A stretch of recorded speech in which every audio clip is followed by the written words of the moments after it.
Welcome, welcome, welcome. My name is Upmind, joined here by Jacob, and we have finally landed with the Xonotic Summer Bash, brought to you by Zen Sports.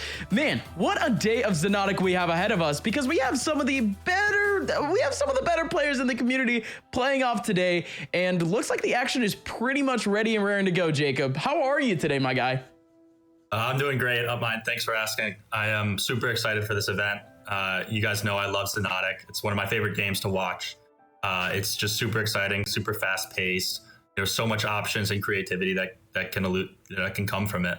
Right? I'm just excited to cast and get into the action.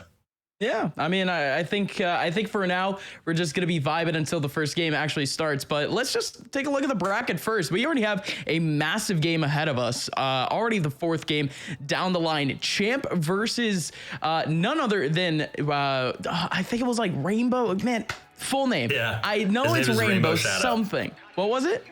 Rainbow Shadow. Rainbow Shadow. How do I forget that? I've seen so many clips of this guy. Rainbow Shadow. This game between these two players this early on in the bracket is quite big, don't you think? Yeah, it's going to set the pace for the winner, really. I mean, the winner has to play Dodger next, so that's going to be a tough one. But, winning this one and staying in the winner's bracket for one more round could be important.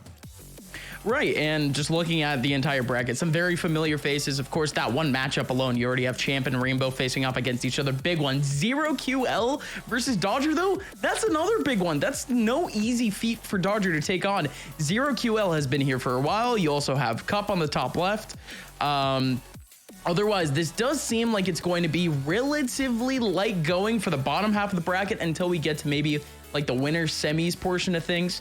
But if I'm not mistaken, Jacob, we're going through BO3, so action might be a little bit quicker than we anticipate. Yeah.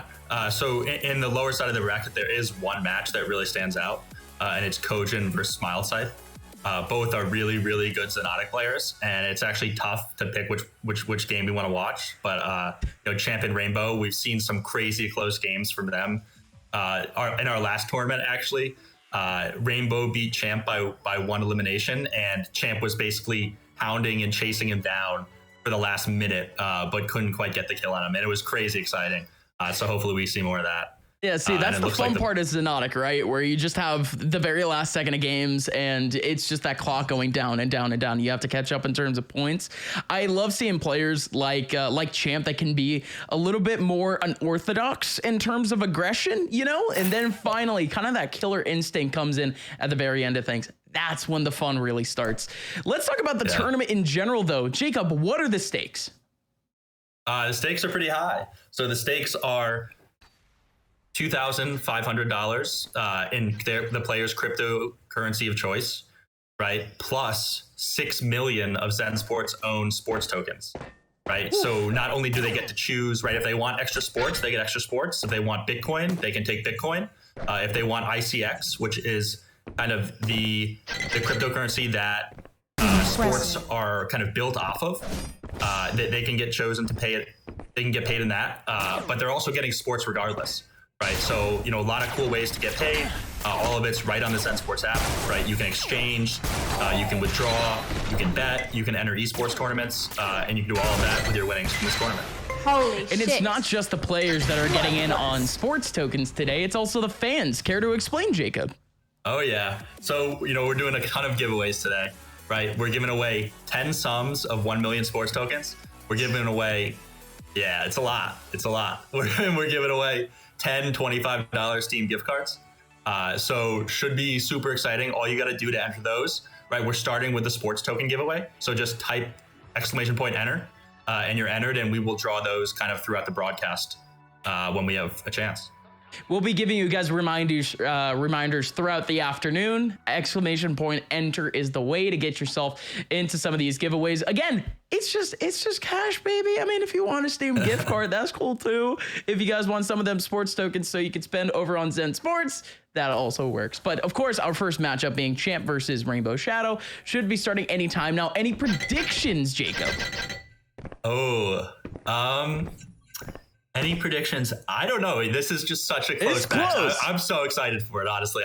These two are some of the closest, and they have such good play styles to match up against each other, right? Rainbow has really got good movement. He's got good kind of everything looks smooth with him. And Champ, he may not look the smoothest, but he gets the job done, however Champ wants to get the job done, right? He just flexes his biceps and somehow he starts hitting shots. Yeah, like I'm sure Champ wants to say something about that, but no, you're absolutely right. Like I said, he's a little bit more of an unorthodox player. Rainbow Shadow is more mechanically driven in a sense, and well, let's see if my theory's right. We're starting off already. Rainbow Shadow versus Champ. It's a best of 3, and immediately both Rainbow Shadow and Champ just farming up a little bit of armor and HP before they end up going into that first interaction.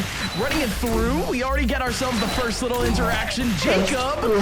This already a point for Rainbow Shadow. That's tough. The first kill is always so important in these duels, right? And then you grab your positioning and kind of put your opponent in the hole.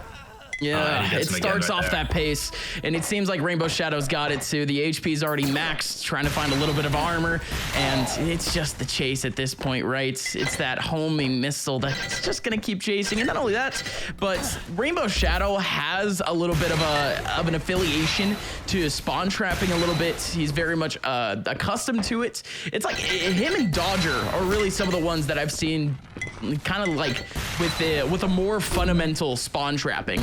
Does that make sense? Yeah. So they have very, very similar play styles, right? We had a practice tournament for these guys, and we actually, Dodger didn't play, right? So Dodger casted with me, so it was a fair tournament. We were talking about the similarities between Rainbow and his play style, right? But he basically said, yeah, he has the offensive side, but he doesn't have the defensive side of things that I do. Right, Dodger's just like such a sound gamer, especially in Xonotic, right? It's a little unbelievable. Honestly, I watch a lot of streams for like the best players in certain games, and Dodger just reminds me of that. Like everything is so crisp, so on point. It's like he never misses a shot. Which is like crazy to me. Sorry to interrupt, because Dodger, from when I first watched him, I didn't really know what to expect, because Xonotic had always been underground. It still is very much underground, but Dodger just seems like a player that could fit into like a top esport type personality. You know what I mean? He just has that play style. Exactly. He just has that, I guess, punctuality to him. But that's of course a different player for a different game. We're talking about Rainbow Shadow versus Champ. These two going at it very close up to each other. That Devastator chasing after Champ, consistently getting that damage. And now Rainbow Shadow overhealed by just about 170 and still chasing. It's tough. The rocket launcher going out, a whole bunch of combos. And this is wonderful. What a prediction from Rainbow Shadow, but Champ is still alive. Yeah, he pulled out the Electra there, which is a really unique weapon. It's kind of used to hold corridors and things like that. And that's the max damage you can do, I believe, is 136. So that means he hit all 3 of the bolts that he laid down on the ground. 136 with the Electro.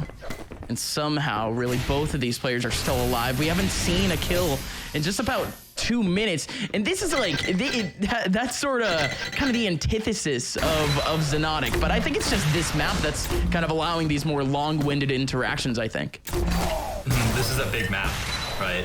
Some of the maps are much smaller than this. I believe this is the biggest map in the entire game, right? It's really good. Oh, wow. Let's go, Champ.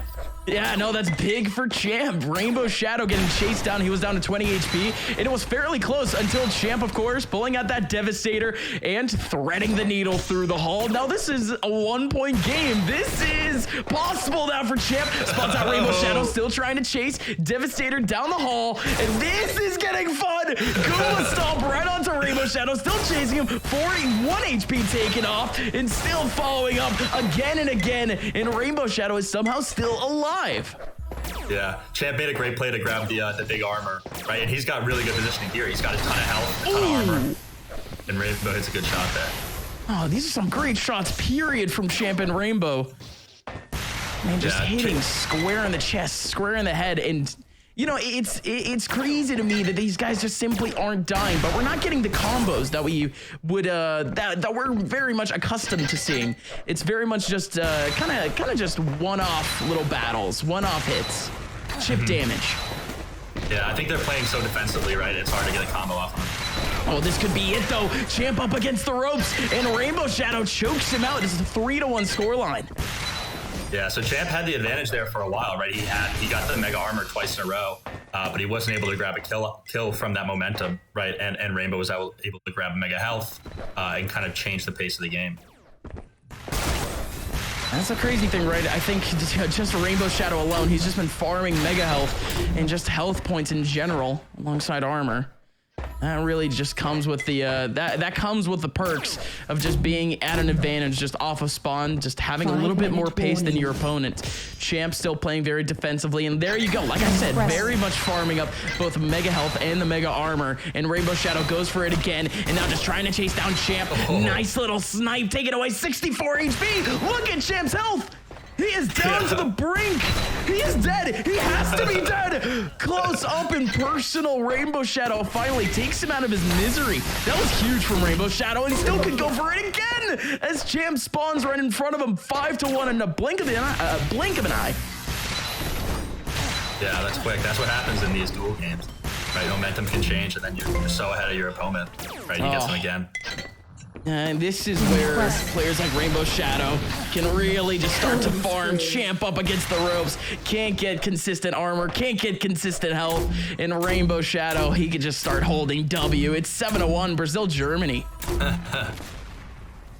It hurts. It hurts. I swear to you, Jacob. Like I know this is mainly like me coming from like CS and Valorant, and you know it's just like the me thing. But look, I'm a Brazilian, and 7-1 score lines are quite rare. I don't think that really happens a lot in Xonotic either. I think I'm just cursed.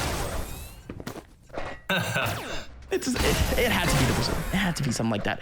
However, no longer a 7-1. Now it's a 9-1. Rainbow Shadow just trying to collect up on Champ, even going out towards those spawns. And yeah, this one just it's starting to look like a farm. Champ is starting to lose out on a lot of momentum. Yeah, I mean, Rainbow's been in control for a while. He's just got the stack advantage the whole time. Oh my gosh. And when you have Rainbow Shadow pulling off stuff like that, what a call out with that Devastator down the hall. Champ was essentially, he could have gone essentially 3 different routes, and Rainbow Shadow just shooting out the Devastator, hitting on 80 HP right off the ropes. And you see it again right up close and personal off that last kill. 11-1 score line, and Rainbow Shadow very, very sharp with his tracking. And still has to go for it again, up close with the Electro, coupled up with a machine gun too, and that's just gonna be it, right? 12-1, and game 1 is over. Yeah, you know, Rainbow Shadow looks to be, I mean, he's got the movement, he's going so fast. I think it's just hard for Champ to catch up. Yeah, it came down to what was kind of that spawn trapping type of play style that's, you know, that Rainbow Shadow likes to kind of show off once in a while, but that's really just the magic of Xonotic most of the time. If you do have that pace, if you're a little bit faster paced of a player, you're gonna have fun in Xonotic. You're gonna have fun with playing off in those spawn traps. Champ was playing very defensively, he was playing very disciplined, and it made sense for a lot of the time, especially with how tight the scoreline was at about the 1-1 and like the 2-1 scoreline. Like, I get trying to play disciplined, I get just trying to play chip damage and trying to play the long run, but after those points just started going by, that play style just wasn't working out, and the adjustment didn't come in soon enough. Yeah, so we see that a lot, especially in like matches against players who can really run up the score, right? Dodger and Rainbow are kind of the best examples of that. Players will play so passive, right, and try to basically, you know, burn 3 minutes before the first kill gets won, right? And they hope that it's them, and then they just try to kill more time. But when Rainbow gets the first kill, right, he's able to get the spawn trap going. He's able to get such an advantage. You know, it's hard. Can't really keep that passive playstyle going. And it's tough on the mental too, because you really just have to be ready to bounce back, not only physically, of course, in the game, but mentally. Like, you're just getting spawn trapped. Sometimes, I mean, you just kind of want to throw your mouse and your keyboard over, just kind of let it go, right? Like, oh, I'm getting spawn trapped again. Like, what do I do? It's starting to become some of those scenarios with some of the games that I've watched between Rainbow Shadow and Dodger, where their opponents seem to kind of give up at around like the 5 streak, the 6 streak, and after that it just goes to the wayside. So you're absolutely right. Just off of that first kill, you can already get all the momentum in the world, and that's kind of what we saw from Rainbow Shadow. But of course, it is only game 1. It is a best of 3. We're going to be seeing yet another game in just a little bit between Champ and Rainbow Shadow. But Jacob, let's get through some more familiarities. Once again, let's remind the folks of the giveaways. What's on the line for some of the fans in chat? Right, so we're giving away a ton of stuff right now. What's going on? If you hit enter, you're entered into a 1 million sports token giveaway, and we're drawing 10 winners. Right, 1 million sports tokens. That's a lot of sports tokens. You can place a lot of bets, enter a lot of esports tournaments with that. With those winnings. So all you got to do is enter in the chat, press !enter, and we'll be drawing those after the second match. So after the second match, folks, of course, that is a round 2. So after 2 best of 3s, I would say in about like 40 minutes-ish, we're going to be running that giveaway. So as we go by, you could just be entered now by doing !enter, and we'll DM you on Twitch if the person actually wins out the giveaway. But otherwise, please stay tuned because things are starting to get a little bit of fun. But of course, let's talk a little bit more, right? What were some things that we ended up missing out in that first game that we want to see a little bit more from these two players? Potentially a closer map might help us get into some closer interactions, maybe some faster play. Yeah, so one cool thing about this map here is that it actually has a new weapon that's been added to the game. Oof. Right, this weapon is the arc cannon. It's basically a continuous laser beam. And actually, Champ is the one who added it to the game, right? So he has a little bit of advantage. He knows it in and out, and I think we'll see him use it a lot, right? Because what it is it's really good for basically finishing off. If you need to take 40 health off of your opponent, it's a really easy way to do it, and you don't have to make sure you land a Devastator shot or a Vortex shot. Right, and it's also in a kind of a tricky spot, right? It's in kind of under the map. And we're starting off here. Yeah. But I think we'll see Champ use it as we see Rainbow starting and picking up the Devastator. Yeah, already picking up the Devastator. It's super important on this map, at least. You have these halls, you have these close-up interactions. You need that weapon to start comboing. And Rainbow Shadow already up against the corner and through the floor. Champ goes in big. 1-0 start for Champ. And he's already healed up to 100. Same thing with the Rainbow Shadow. These two are resets. The Arc Cannon has not come out yet. And I would like to say sometimes the Arc Cannon can be a little bit better than a shotgun, right? It's almost even the equivalent of a shotgun. The closer you get, the more damage you get. So it's a little bit funner for Champ that might be a little bit more accustomed to that mechanic. But of course, early on, folks, 40 seconds in, Champ is already up 2-0. Rainbow Shadow has him up against the corner. A couple of Devastator shots in and a little bit of combo. That's going to be 2-1 scoreline before the first minute is up. So Jacob, I mean, you mentioned it. This map so much closer, and it's just going to lead to these crazy scenarios. We're tied 2-2. Mm-hmm. And you saw actually Rainbow, you saw him shoot the floor right there. He was opening up the path to grab the arc cannon. Right, so he now has that in his arsenal, and I don't think Champ definitely doesn't, right? Because he just respawned. Yeah, Champ certainly doesn't. Rainbow Shadow still up front, still comboing up. It's real rough for both of these guys, and they combo it out. No, they trade each other out.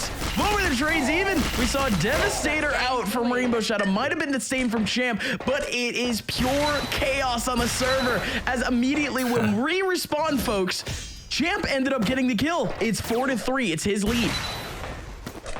Yeah, Champ with a nice kill there, and he's got the advantage, so we're probably going to see him slow it down a little bit. Holy shit. Right, and Rainbow Shadow ties it there. And no, light one too. Devastator's still out. Rainbow Shadow just getting a little bit mixed up. These two just getting into a very awkward battle of strafes. Technically, Rainbow Shadow in a more optimal position, but Champ in that back hall. And both of these players very low on HP. They're still just trying to roam around, trying to get any sort of heal. Rainbow Shadow is out, 127. Champ is not chasing. And now these two, they can kind of recollect. That was very quick from Rainbow Shadow. That was his chance, essentially, to just get an opening. Yeah, and he picked up the mega health and the mini armor, right? So he's in a good spot. He's got the stack advantage. It looks like Champ just grabbed some health. Oh, a little bit of health, and these two aren't even standing, and there you go, Jacob. Champ takes it back. Wow, that was awesome. That was kind of unexpected, and he grabs grabs some health, grabs some armor. He's at a big advantage here, and Rainbow just matched him on the overall HP, and grabbed some shield as well to take the stack advantage. Rainbow Shadow looking like a little bit of a tank with the amount of damage that, or with the amount of HP that he has with him when he actually runs into Champ, just holding W, trying to keep things close. Is that optimal here? Because this map is already close enough. Is Rainbow Shadow putting himself in an advantage when he just gets into Champ's face like that? You know, I would say, I think Champ's good at close range, right? I think that's one of Champ's kind of advantages, as Rainbow just kind of did a little domination right there.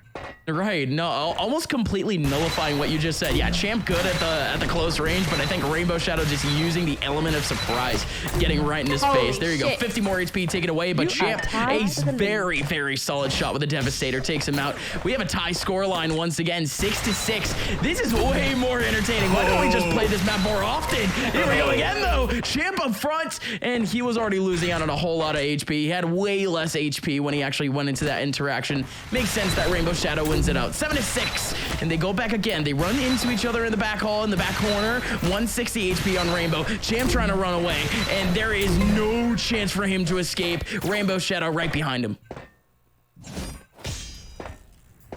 Yeah. Fully healed too. Rainbow Shadow is just a tank. Going right into Champ too. No way. Jacob, this is starting to get a little bit rough too. Rainbow Shadow's feeling it. Yeah, Rainbow Shadow, he's been practicing a lot. He's a great player. I think he's gonna give Dodger a run for his money. And that may happen next round if Dodger moves past 0QL, as you might expect him. Yeah, it's the expectation, at least for Dodger, and it's the expectation now that Rainbow Shadow could go past Champ. But again, we've seen close battles between these two before, and Champ just needs an opening. You could see Champ's setup. He was trying to sit in the teleporter room. He was trying to wait for Rainbow Shadow to actually walk in. Hit him with, again, that element of surprise. Hit him with a little bit of cheese, and hopefully get him out. At least one kill back, but Rainbow Shadow feeling it. We're just about 5 minutes in, and might just be able to double the score line. Champ has, however, equalized in terms of HP. Rainbow Shadow with a high ground, 100 HP back. Champ can't heal. 12-6 out of nowhere, essentially. This score has been doubled, and it's going to continue. And look at Rainbow Shadow right off of his kill in the back hall. He doesn't stop whatsoever, hopping his way into the teleporter room and getting himself a 13th kill and making a 14th as we go right into the 5-minute, 30-second mark. What is going on? His movement's just on fleek. Oh, but Champ gets him there, and maybe this is what Champ needs to bring the score back to something close. It's something. It's an opening.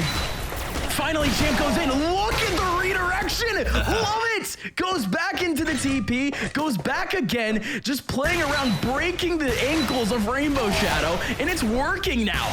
Just a few points back, and we still have a little bit of time left. Yeah, no, this isn't over for sure. 4 minutes is like, you could get 20 kills in 4 minutes in Xonotic. That's kind of what Rainbow Shadow did. In the span of like 2 minutes. Yeah, it's still going though. Champ's trying to do the same. He got one back. Yeah, he's got a ton of momentum here. Yeah, and he grabs the mini armor. He has so much health and so much armor. Right, he's got to just attack here. Still chasing down Champ. Rainbow Shadow blasting away with both the Electro and the Devastator. Again, there goes the blaster up close and personal. Champ taking it back. 4 points separating the two. The ground is being gained again. Champ, however, runs right into the interaction with Rainbow Shadow. The armor is in the advantage of Rainbow Shadow. The HP is there too. Champ ends up getting choked out. 15-10. Yeah, that was tough for Champ. He needed to roll there for a while. And Rainbow kind of takes the advantage back. Yeah, no, sometimes, I mean, when we're talking about like spawn camping and things like that, and just trying to catch off those interactions, sometimes it's just better to stay disciplined. Sometimes it's just better to stay back and just collect up on a little bit of armor, collect up on that HP. But Champ, unfortunately, running into Rainbow Shadow in that scenario, and he did it again, this time actually killing himself with that Devastator.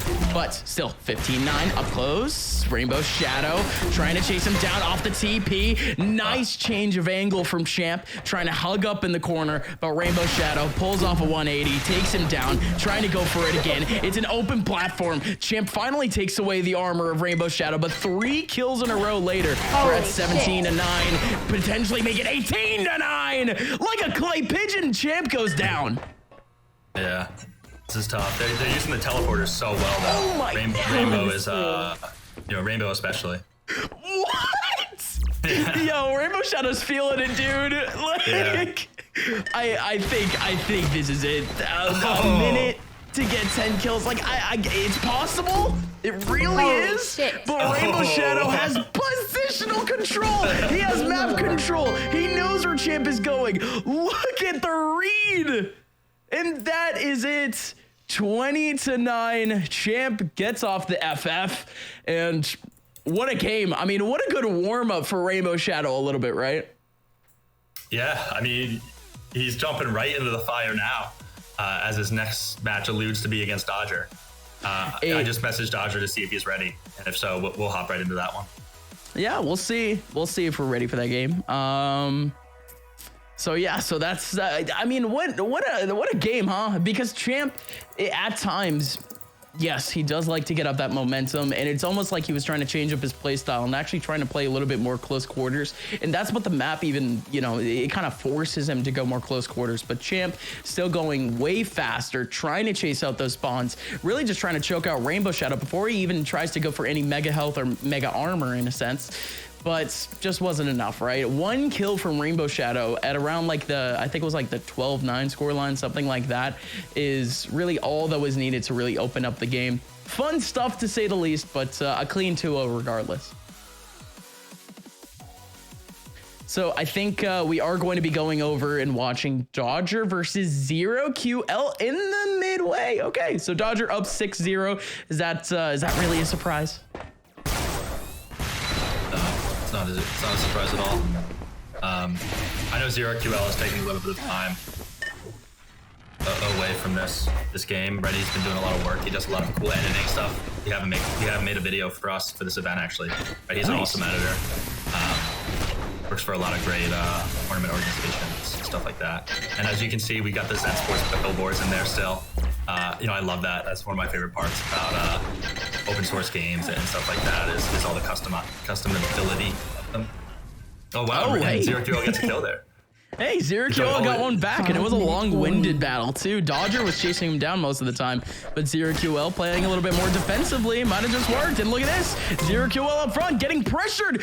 Dodger, significantly less HP, significantly less armor, and still takes down 0QL. And what a shot, what a combo to get him again.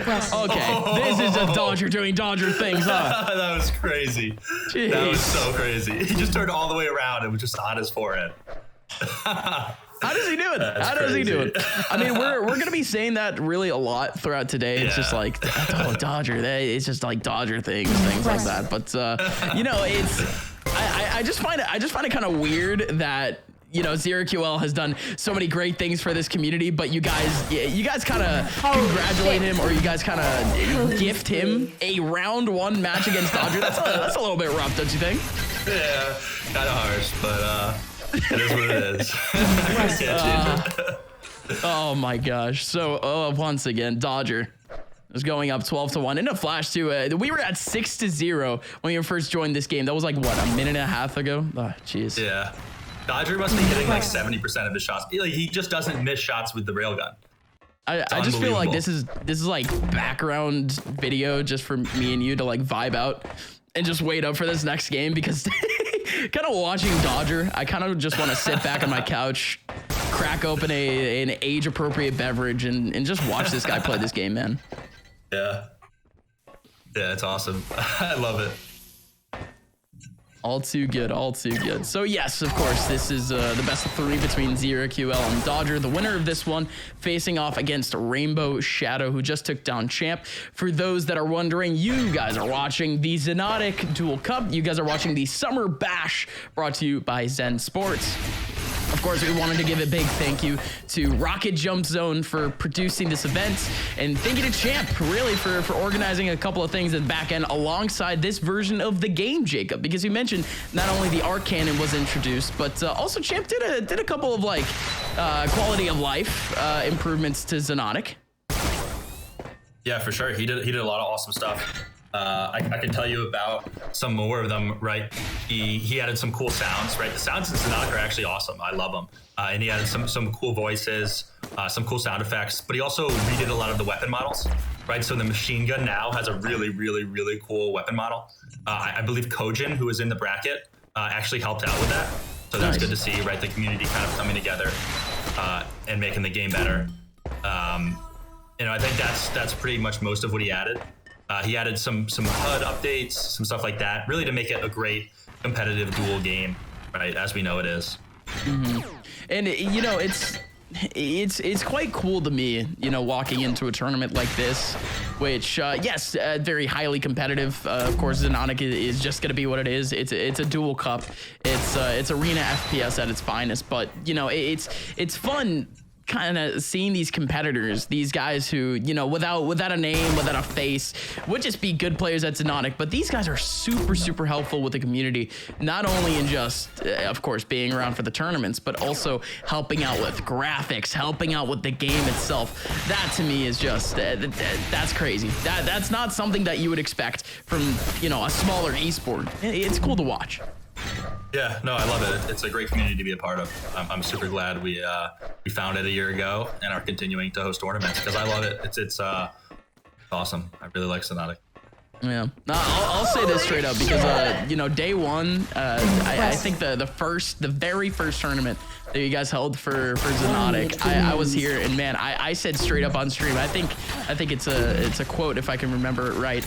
This is some of the funniest man, what did I say? This is like some of the coolest competition, I guess. I think I said like one of the coolest esports I've ever watched, and that's kind of saying something, because first of all, throughout this last year, I've been commentating like top tier Valorant, top tier CS and stuff like that, but I don't think anything compares to just a good Arena FPS, a good competition between two guys who are at the top of their aim, top of their game. And speaking of one of the players that are top of their game, one of the champions, multiple times here for some of the Zen Sports tournaments, Dodger taking away yet another game, 15-1 over ZeroQL. He's going to be moving on, I think, if that was game 2, moving on against Rainbow Shadow. So yes, Dodger confirmed, by the way, 2-0 start. So Jacob, a fun game thus far, and I think the two players might need a little bit of a break. We don't know yet. We have to get that confirmation. But looking down, I think our second round of games is more or less getting going. Can you give me some more context, by the way, on some of the other players that are in this bracket? Because, of course, I've heard of ZeroQL, I've heard of Dodger, I've heard of Champ, I've heard of Rainbow. But talk to me about potentially that game on the bottom side. You mentioned Kojin, you mentioned Smile Scythe. Give me some context. Who are those guys? So they're awesome, right? They're Xonotic veterans. They're like the Xonotic veterans in this tournament. Dodger may be on top right now, but I know Kojin held the crown for a while, and Smile Scythe too before that. Smile Scythe is actually playing in a cabin somewhere. I don't know the location, but pretty cool. What? And they told me that this is the battle of the laptop gamers, which is cool. I play on a laptop too, so that's kind of what they were telling me before the matchup. Oh, well. Okay, I'll take it. The battle of the laptop gamers, I guess. We'll see how that one goes out. I mean, respect your elders, you know what I mean? So whoever gets past that, they have to go past Stellas. Is that a familiar name to you? Yeah, so Stellas is awesome, right? He played in a lot of our Diabolical tournaments. That's kind of the game where he comes from, and he's part of the Nerd Rage team. And there's another Nerd Rage player, right? You see NR Sprite. Sprite's really awesome too. He's been super helpful to us in the past. Was just helping out with tournaments. I think he did a promotional video 1 or 2 times, but really a great guy. And just players I'm really glad played in this tournament. They may not have the most experience in Xonotic, but Stella's won his first game, so I think he likes it, and should be awesome, right? I'm excited to see some of them. Maybe we'll see how far they get, right? Some other players in the bracket to mention, right? Scucci is a big-time Italian Arena FPS player. Same thing with Rimolo, right? And then we've got a lot of kind of Xonotic players, right, who are active in the community, which is Tommy, Wolf Snipe, Upatru, Clasps. Clasps played super duper well in our practice tournament. He made it to the finals and really surprised people. He beat Champ out of nowhere, right? People weren't expecting this, and he's really been practicing.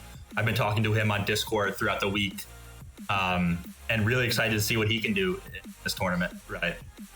Cool. I mean, so potentially some bracket demons, some underground type players, because I love seeing brackets like these with like players that I kind of know, kind of don't. You know, it's been a while, and players can certainly improve, can certainly get a little bit worse over time. And it seems like, at least from the play that I've watched, Rainbow Shadow I watched last time, Champ I watched last time, those two haven't missed out on a step. So kind of seeing the players, by the way, from going from Diabolical to to Xonotic, is there really that big of a difference? Because I know like haha egg shooter and going into Xonotic, like I get it, but is there really that big of a difference for those guys to even get used to this game? Yeah, I actually think there is a big difference. I think it's just the fast pace and so many weapons, right? There's so many weapons that you use in Xonotic compared to other games, right? You got to switch to your blaster so fast and then parry that with the Devastator or the Vortex, right? These other, Diabolical specifically, is so much more controlled, so, you know, a lot slower pace. We're about just hitting your shots, right? And I think Xonotic, the movement is so important. You know, new players don't realize that for a while. You are tied. Yeah, I mean, I think Xonotic is what I think when I see a more traditional arena shooter, you know, Arena FPS. So, you know, that's kind of what even, you know, perplexed me to even be like, you know what, yeah, you know, maybe I will commentate Xonotic today, you know? it's fun. It kind of brings you back to what is just the good old, the good old essentials of just the good old Arena FPS and just gaming in general. We are in a timeout, though. It does look like Dodger has an issue or two, so we will be jumping into this best of three. But to be completely honest here, Jacob, this game is very much worth like a grand finals, something like that. Yeah, this may be the grand finals, but I think it'll be the grand finals. That was interesting. So yeah, that was interesting. Timeout ended, and Dodger was yeah. Still AFK in the corner. He wants that frag back, but that's 2 free frags for Rainbow Shadow, essentially. Yeah, I mean, you know, I don't even mind it because it'll still be a close match regardless. Yeah. Rainbow's not running away with a dominant victory, at least I don't think. Yeah, we take those for now, right? Says Rainbow Shadow, but just about a minute. Take any advantage you can get. We totally take those, especially against Dodger. You want whatever bonus you can get. These two very similar in HP. What? Whoa, wait a minute. Rainbow Shadow popping up immediately off the spot. He gets himself two.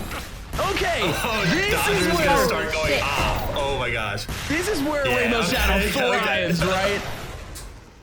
Dodger got a kill back though, so Dodger's kind of got the momentum, but Rainbow's grabbing the mega armor. And Dodger's just landed so many shots. Dodger up close, very personal with that Electro, still getting pressured out. And Rainbow Shadow goes down in a heap. Dodger takes 2 back, and that's the most important part, especially after getting just streaked out like that, is just bouncing back and just getting that first frag under your belt. 6-2 scoreline though. Rainbow Shadow takes 1 back, still chasing down Dodger. Both are very similar in HP. 78 on Rainbow Shadow, up close and personal, and that's Dodger taking it back. What movement from Dodger. Yeah, these gunfights are so close. I thought Rainbow got that one. I thought so too, but it's like, but it's more Dodger being very good at bobbing and weaving behind these walls, behind at least these verticalities, behind the platforms, and still chasing him down right off the spawn. 6-5. Rainbow Shadow trying to run away. Dodger's right behind him. Chase him down. Devastator. Electro's still out and gets him again. Tied 6-6. In true Dodger fashion, it's very quick. Yeah. And here we go again. Dodger right up again. It's a little bit higher in HP. Or excuse me, armor. This is a good lull in the scenario, right? This is kind of unexpected for a map like this, that we have quite a bit of time without the 2 players really seeing each other. Yeah, so Dodger just kind of played that situation really well. He got both the mega health and the mega armor. I think Yeah, no, Rainbow was a little insane. timid to challenge, as he didn't know where Dodger was. He didn't know the positioning. He was just so low. Yeah, and that's really going to be the biggest plus for this map period, right? Because again, spawn kills are going to be big, and there you go, right? Spawn kills are a lot more predictable on this map, so at least when you get a lull like that in the action, you might as well just take your time and even trying to get those mega health and mega armor. Those battles are going to be super, super important because, I mean, once you even win those out, that might equalize like really 2 or 3 kills just off of that one, just that one interaction alone. Still, as we go back into it, double digits for Rainbow Shadow trying to chase down Dodger. These two very close. Dodger takes it back though. That's 7 to 10 as he's trying to take up again a little bit more armor. There goes that mega armor, 100 back with him. Yeah, and this is crazy. Rainbow broke. Dodger had all the momentum, and I guess I didn't notice it, but Rainbow got a quick kill and then 2 more. Holy shit. And Dodger's just kind of parrying back. This is actually crazy close. It's not. This is kind of a really momentum-based map, and these players are kind of breaking set. Way more often than you'd expect to see on a map that's normally so momentum-based and so lopsided based on the start and overall positioning. Holy shit. Here goes Dodger again, trying to chase down Rainbow Shadow, and it works out. Again, it's those little moments that we see from Dodger and Rainbow Shadow just off of those spawns. If you can't call it out right, we're kind of just expecting these two players to take like maybe 10, 20 seconds to even try to find each other. Do like this teleport play from Rainbow Shadow, but Dodger kind of dominating up that corner, farming up armor, farming up HP, and up close again. It's actually, he actually killed himself. Rainbow Shadow goes down, and now the score is tied 9 to 9. Still Dodger from below, trying to pick him out of midair. Rainbow Shadow TP's away, still chasing him, and no! Dodger, he had Rainbow Shadow, puts out the Devastator shot, and he could have had the lead, but instead we're tied 9 to 9 again. It's crazy. This is nuts. Just watching it, we can't, you can't really stop talking, right? Because the players can't stop, essentially. There's never a stop in the action. Absolutely never. Mega health back in the hands of Rainbow Shadow. Still trying to chase down Dodger. These two are so close. Michael Bay film in general, man. There's just explosions everywhere. Dodger takes him down, though. Score is 10 to 10. That's definitely right. If any video game was closest to a Michael Bay film, it's Xonotic. Oh, man. All we need is, like, potentially a Transformer or two, and we'll be good. Yeah. Maybe just random explosions for no reason. No, very, very random. And that's sometimes what it seems, in this game. Sometimes the random-esque explosions.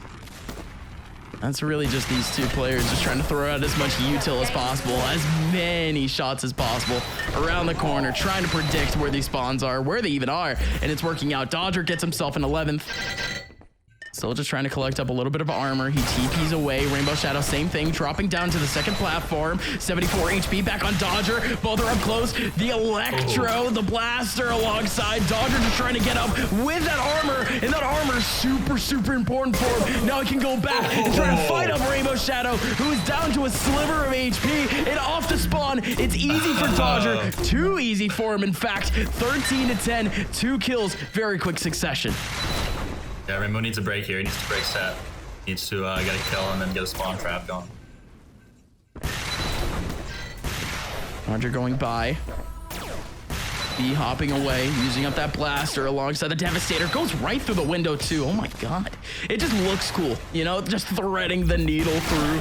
And look at that, the TP right in the face of Rainbow Shadow. Dodger more than ready for the interaction, but still Rainbow Shadow going on a ways. There goes the Electro, there goes the Devastator. Good combo for the both. Rainbow Shadow still nailing down Dodger though. He was down to just about 50 HP, but Dodger away again. Dodger is the one dictating the pace. Rainbow Shadow needs to break it. Yeah, and Dodger's got just so much health here to work with.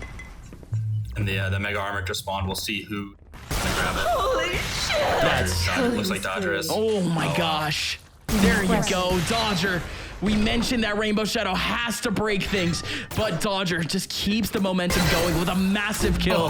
And of course, off the spawn, gets himself a little bit more damage, chases him down a little bit after. Rainbow Shadow is done 15 to 10. Impressive. Yeah, he baited Rainbow a little bit there. Holy shit. He let the mega armor sit, and then kind of waited for him to push it, and then just vortexed him in the back. I'm loving this play too because it's still online. It's still there. None of these two guys are really going for it. It's really Rainbow Shadow that needs to get up to it because Dodger is almost completely full with it. And there you go. He finally gets it back right as Rainbow Shadow gets close. It's so tantalizing, right? It's a little bit disappointing for Rainbow Shadow to get so close, and then immediately Dodger just takes up a mega armor, just runs it away. Look at the amount of damage though. Rainbow Shadow almost at full. Dodger still running away and getting a lot of really good damage with the Devastator up close, and then Electro very far away, and it still works. Rainbow Shadow a sliver of health away from getting taken down. Another kill for Dodger, and I would like to say that this one is 6 feet under, 70 to 10, and this game is pretty much done. Oh, Dodger! What was that? Dodger picked it up a level in the last like 2 minutes. He was moving so fast in that last kind of long gun. Oh my god. Oh my god! Yeah, this one's done, dude. Dodger doubling the scoreline of Rainbow Shadow. 20 bomb, making a 21 frag game. And oh my god. He keeps going. This is just a showcase now. This is just a frag movie. Holy.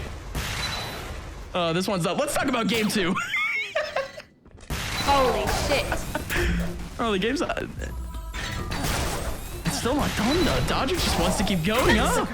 Up close, takes it down 24 to 10. And yeah, these two players knows what's up. Jacob, I mean, what even went down in the last like 2 minutes? Was it Dodger picking up the pace, just getting into it his own groove, or was it Rainbow Shadow getting trapped in a corner? I think Dodger picked it up a level. I think, I mean, I was watching it and I was like, oh my gosh, this is so fast. Like he just has a next level of speed and efficiency with, you know, switching weapons, movement, and then, you know, shots and hitting his shots. It's just crazy. It's a little bit nuts, right, to actually see it in action, because early on this game was Rainbow Shadow. I mean, he had the lead for quite a bit of time, and yes, we had a little bit of a discrepancy with like the timeout and the mini AFK, but even then he kind of took that momentum and really had the lead for a long time. It was Dodger really switching up the pace, switching up the tempo, and he controlled it. He really did. It was really awesome to see Dodger just kind of come out of nowhere. I mean, not really out of nowhere, but just all of a sudden he was just like electric. It's really cool. It's love to see. You love to see it. You love to see it. Of course, game number 2 should be starting off in just a little bit. The warm-up is going by 5 seconds. Jacob, we got yet another game on our belts, and this map should provide us a little bit, I guess, a little bit more of those close range action, but with a massive middle courtyard, things can get a little bit rough. Yeah, so Dodger just grabbed the mini armor, but Rainbow grabbed the mega health, so they're pretty close, and Rainbow's being aggressive here. And Dodger gets the first kill. Being quite aggressive. I mean, the amount of verticality on this map too can just lead to these kind of awkward scenarios. What happened to Dodger? Did Dodger lose his mouse? No, he just has so much swag when he plays this game. It's kind of unbelievable. I swear to God, in the middle of his kill, he grabbed the wire of his mouse, spun it a little bit, put it down, and went for the kill. My God, 45 seconds into the game, and we're already 3-0 up. No. If you're playing Dodger, you gotta get the first kill. No, you have to. It's just it's just crazy. It's like absolutely crazy. Oh, got him, dude. Got him. 4-0. Yet another one for Dodger. Rainbow Shadow. Still trying to collect up a little bit of HP. Good timing back. Mega armor is up. Same thing with a mini. Dodger chasing. He could be able to bolster himself a little bit because Rainbow Shadow, he's starting to collect up a little bit. He did get up that mega armor. Just about 130. Gonna hit into this game. Dodger and Rainbow Shadow, they cross the streams. They go right next to each other and still relatively close. Dodger running away. Rainbow Shadow calling out the TP, and he's still just fine. Dodger bobbing and weaving. Same thing with Rainbow Shadow. These two are being very evasive. Relatively disciplined. Rainbow Shadow with a whole lot of HP now right off of the Mega. And now Dodger back in it again. Rainbow runs away. And this is just starting to become a game of cat and mouse, isn't it? Yeah, a little bit. I'm kind of surprised Rainbow's not pushing. Right? He has a stack advantage. And he needs to get a kill, right, to reset momentum. Yeah, and it looks like he's still got a little bit of advantage, but basically both players are pretty cool. You know, Dodger has not died yet. Rainbow Shadow currently down in a 4-0 scoreline.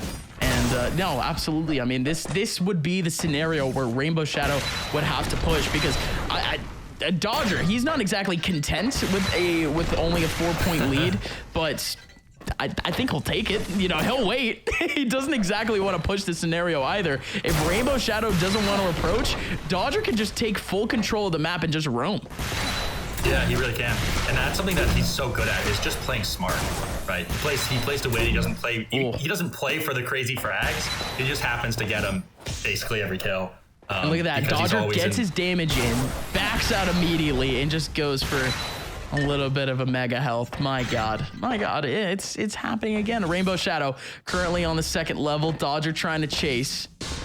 Currently not able to really find anything. These guys have no clue where each other are. Finally, here's a little bit of footsteps, and there you go, Devastator long range. This is where it can shine, and a snipe from Dodger gets himself the 5th. We were without any kills for just about 1 minute and 30 seconds, and finally Dodger opens up the scoreline again, 5-0.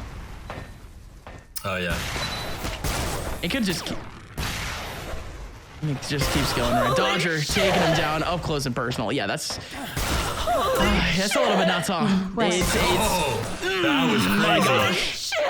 That was absolutely crazy. He bounced that off the weirdest spot. That was nuts. Yeah, playing a little bit of beer pong right off the table too. That's nuts. 7-0.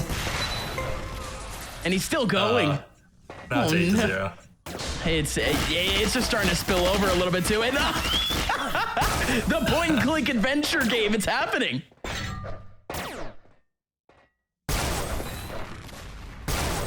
It's about 4 minutes in. Dodger currently up 8-0. Rainbow Shadow still very, very even with Dodger in terms of HP and armor. And this is his chance. One good Devastator shot should do it. And indeed, it comes in well.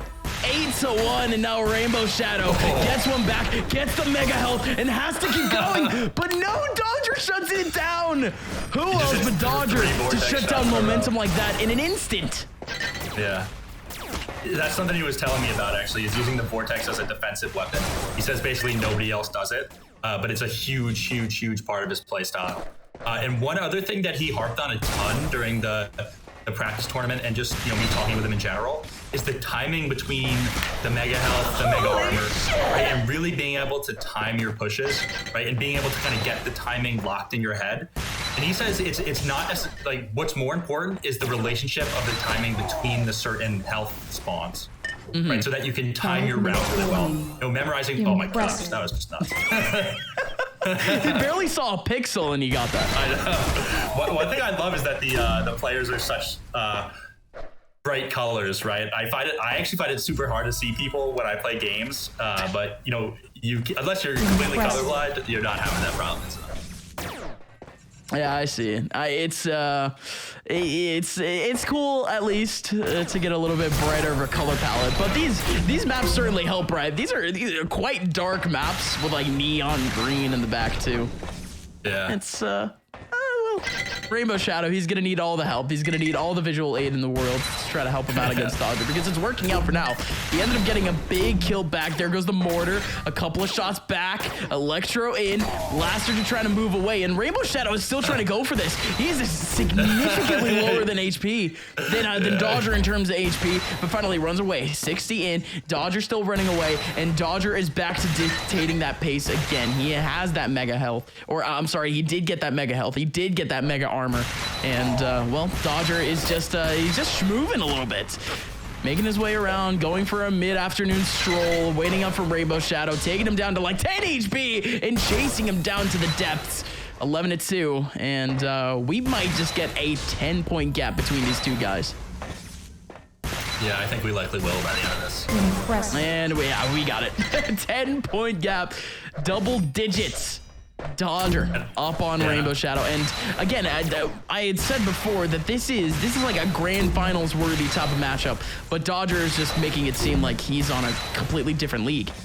He is. It's kind of crazy. It's like ridiculous to see. And one thing I love about this game is that it has a skill gap like that. Right? That's how you know it's a good game when there's such a high skill gap. Right? It's just there's so many intricacies. Not necessarily a good game, right? But a game that can be grinded really well. And really it may be a good game. But it's just cool to see with this one, especially.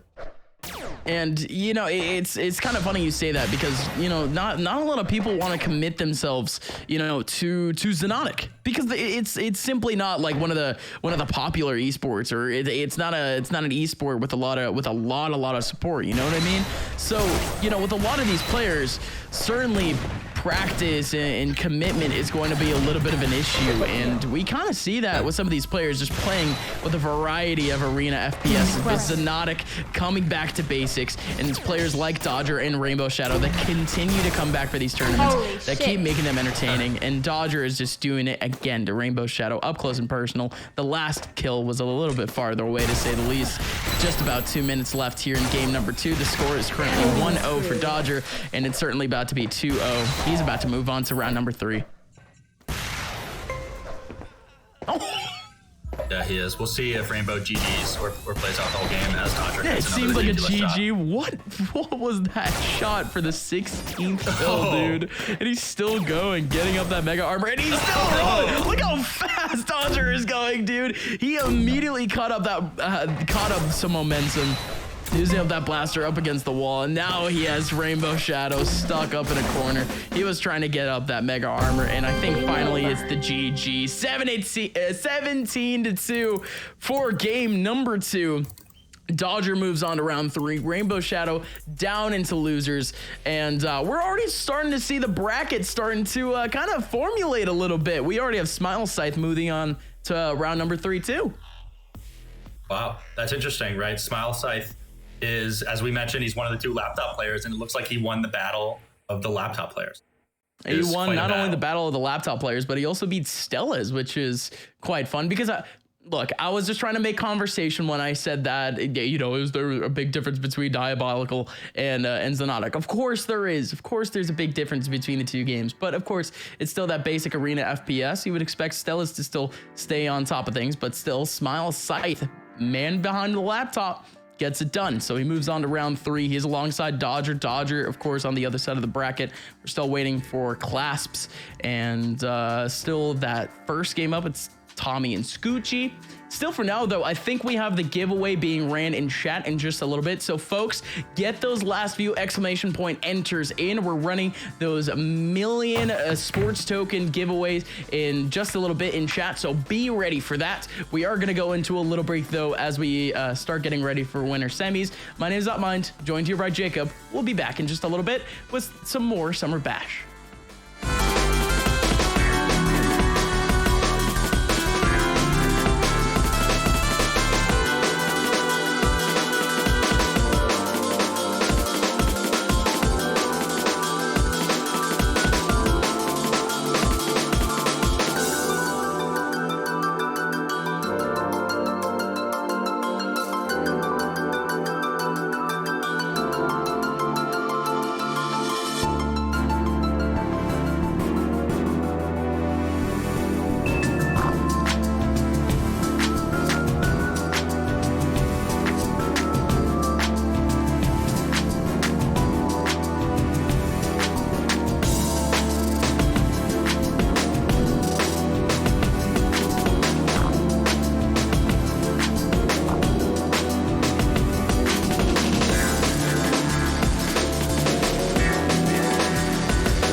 Welcome back, welcome back. It is the Zen Sports Summer Bash here for Xonotic. My name is Upmind, joined here by Jacob's forehead as he's trying to deal with a couple of things.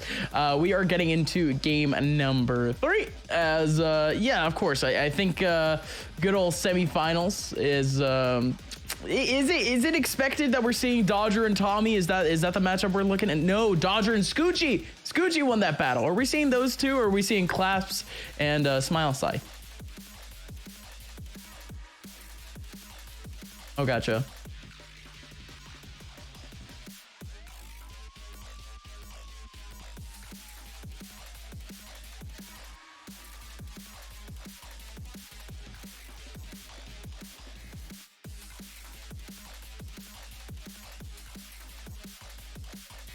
Gotcha. I mean, new faces to me at least. Don't really know too much in terms of what would be like play style or anything of the sort. So blank slate. Let's see what happens in the game whenever we actually get into it. But Tommy versus Scoochie, was it expected that Scoochie would go through?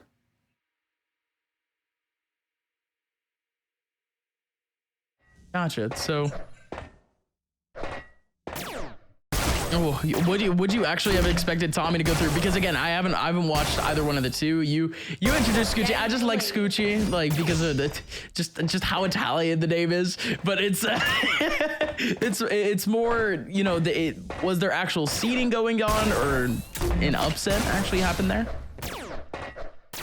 Holy shit!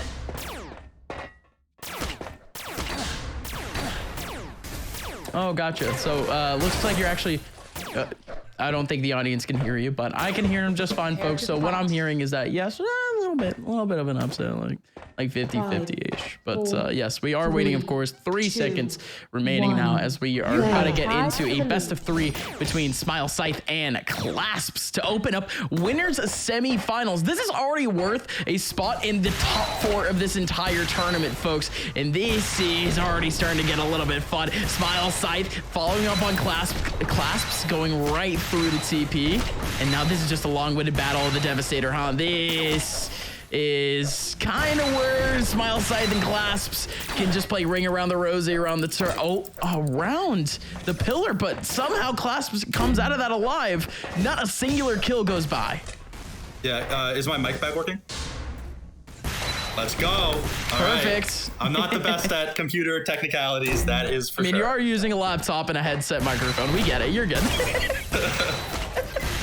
Oh, you're good. I mean, I think, you know, Smile Scythe is using a very similar setup to you, and he's currently beating Clasps, and he's currently in the already in the top 8 of the tournament. So, you know, I'm not going to give any disrespect to Laptop Gang here. No, bro, I play on my laptop all the time. One thing that's tough is that, like, if you're using the mouse and you're on lower sense, right, you'll hit the side of your laptop all the time, and you rage so hard when you do that. I rage so hard when I do it. Oh my gosh. Oh, poor guy. Well, Smile Scythe, of course, it does look like he's pretty smooth with his movement thus far, chasing down Clasps into the back area. Devastator missile goes by, does go back to try to get the mega armor. Nice catch from Smile Scythe. Yeah, Smile Scythe's super good, and he's actually got a cool playstyle, right? He doesn't have the super fast. I mean, he's not going super fast. He's really playing calm, right? He has the movement, right? We saw it right there. I mean, that was unbelievable strafe. But he doesn't seem to be flying out everywhere, right? He has the kind of Dodger mentality that you're playing to win. You're playing defense, but you're also playing offense at the same time. No, that's a great comparison because, of course, we're just gonna keep going back to that same player, right? But it is what it is. Smile Scythe is playing very disciplined, is what the word would be in this type of situation. Very good at dictating the pace, very good at dictating the tempo on how Clasps can even approach with this type of scenario. And Smile Scythe just staying in that back line, utilizing just very, very good movement to even try to stay away from Clasp, just trying to pick the right time to strike. And it worked out for quite a bit there, but now Clasps trying to push out the scenario. Smile Scythe with a couple of missiles in, and he would just have to keep going, huh? He was trying to fight for the mega armor, but instead it's Clasps taking up a 2-2 tie. Clasps representing Germany in this tournament. Pretty cool to see. I think he's our only German player too, so. Really? I know Smile Scythe is from Finland too. I think. I'm not entirely sure. Okay. Listen, I'm not exactly accustomed to. I'm not very cultured when it comes to European countries. Although I am actually going to Spain to commentate in a couple of weeks. Should be fun. Holy shit. Like that, you mentioned Finland, and listen, I'm a little bit weird. I was watching Eurovision, and Finland just had like this heavy metal group playing this year. So I just imagine Smile Scythe just being this long-haired guy just ready to freaking rock out playing Arena FPS. I don't know, Finland, a Finnish stereotype in my head. But we're just about 340 in, and Clasps, their German legend, has turned around a 2-0 deficit all the way up to 5-2. What's kind of the X factor to this turnaround from Clasps this far, Jacob? I think he's just been practicing. He's more aware of the map, right? Smile Scythe is a little rusty, right? If he can win this series, right, and really get back to his OG form, right, we could see a close match with Dodger, but it's looking like Clasp is dominating. Yeah, looks like it. And I mean, of course, just by the scoreline, of course, he is dominating. But it's coming down to what is some like a more awkward movement from Smile Scythe. Clasps had him up against the corner off that off platform, off the middle courtyard. That could have been a big kill for Clasp. That could have just returned things back for Smile Scythe. But instead, he collects up the mega. He gets the mega armor and immediately just gets blasted in the face with a Devastator missile. Dude, Clasp is going pretty nuts with trying to dictate where Smile Scythe is even trying to go. And look at this type of scenario now. Bounces in a couple of grenades from the mortar and just catches Clasp perfectly off the path, calls him out, reads him out like a book. 5 minutes in, we're just about halfway through this game, and Clasps doesn't exactly want to just keep pushing Smile Scythe. He isn't around the back corner, and Smile Scythe essentially runs into Clasps, and Clasps is already out and away immediately. Yeah, Clasps is kind of running away with this one. Oh, and then Lover gets him back. Let's go. No, that's good though. Smile Scythe got a little bit of damage and immediately started to chase him down. That's very good pressure being done from Smile Scythe. But yeah, it has to keep going, right? More than halfway through our game, and well, still quite a few opportunities. This is Xonotic we're talking about, right? 5 points is practically nothing. Yeah, that's 4.5 seconds.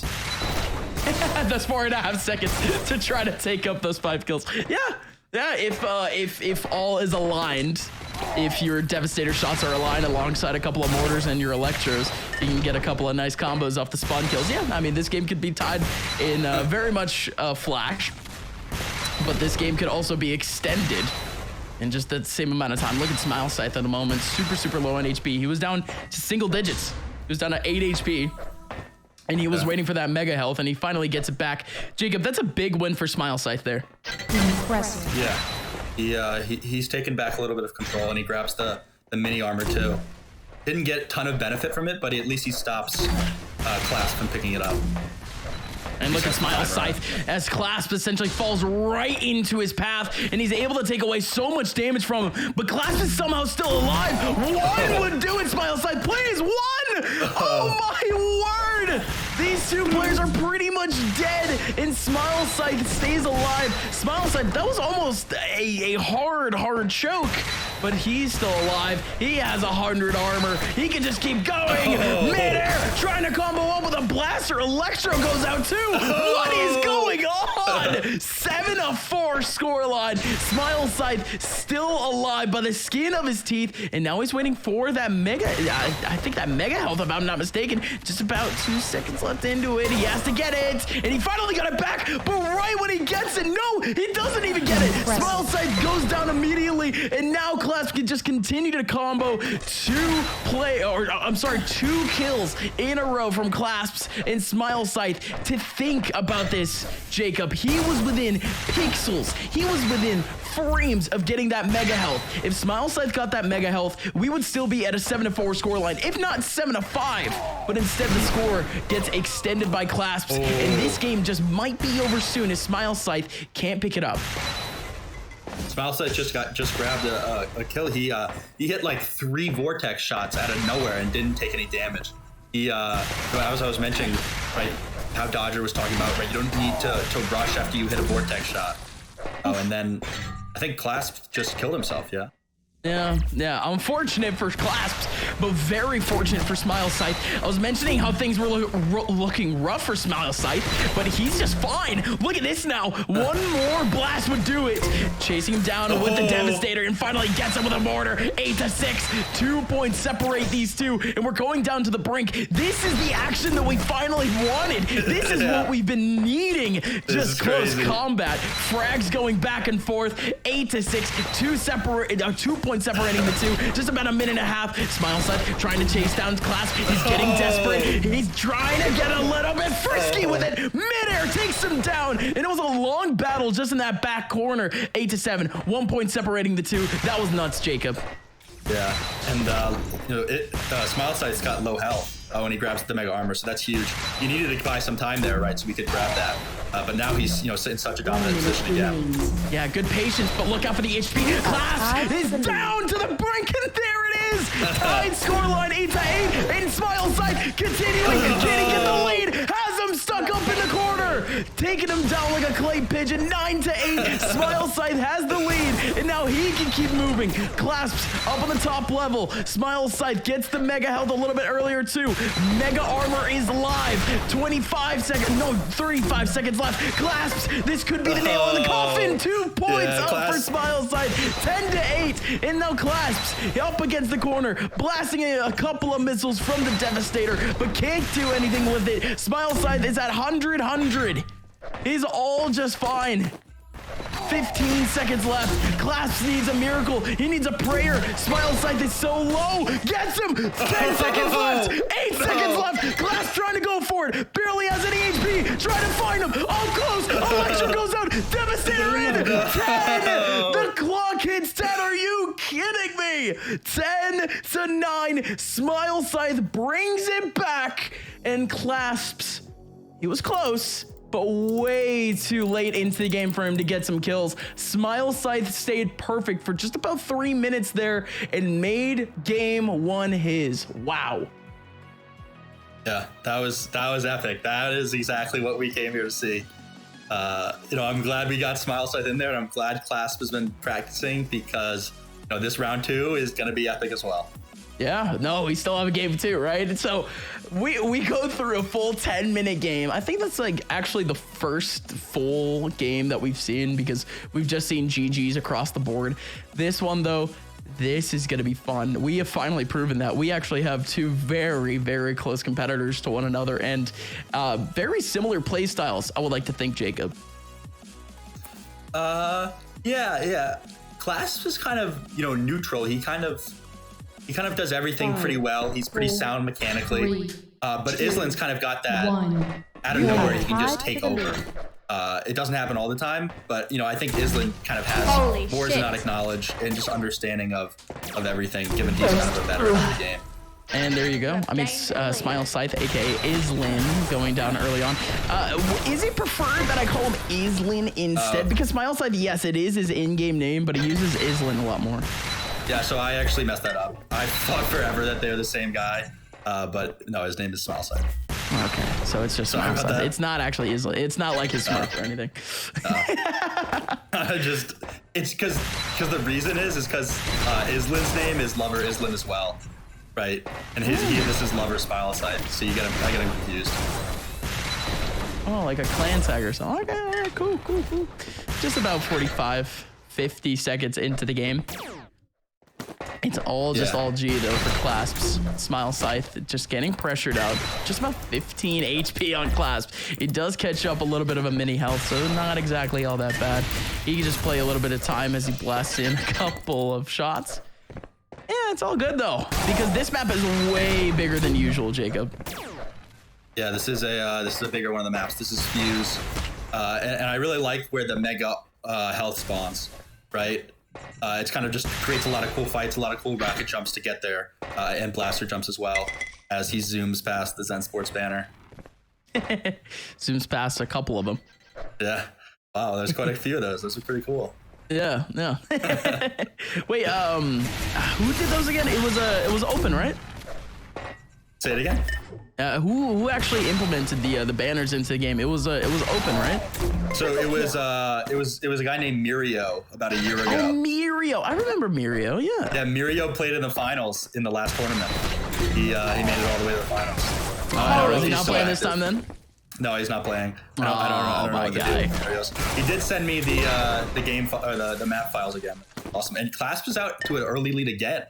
Right? Yeah, this one is just starting to become a little bit easier for Clasps too. Smile Scythe has fallen into a couple of very unsavory interactions, and what I mean by that is just a couple of pits. I mean, chip damage coming in from Clasps, and Smile Scythe kind of jumps into the scenario with already a little bit of chip damage. So Clasps just staying solid, starting off every single interaction with just a very quick Devastator shot, and just trying to combo it from there. It is starting to become a little bit of a scrap in those corners, but Smile Scythe certainly not getting the best out of any of these fights.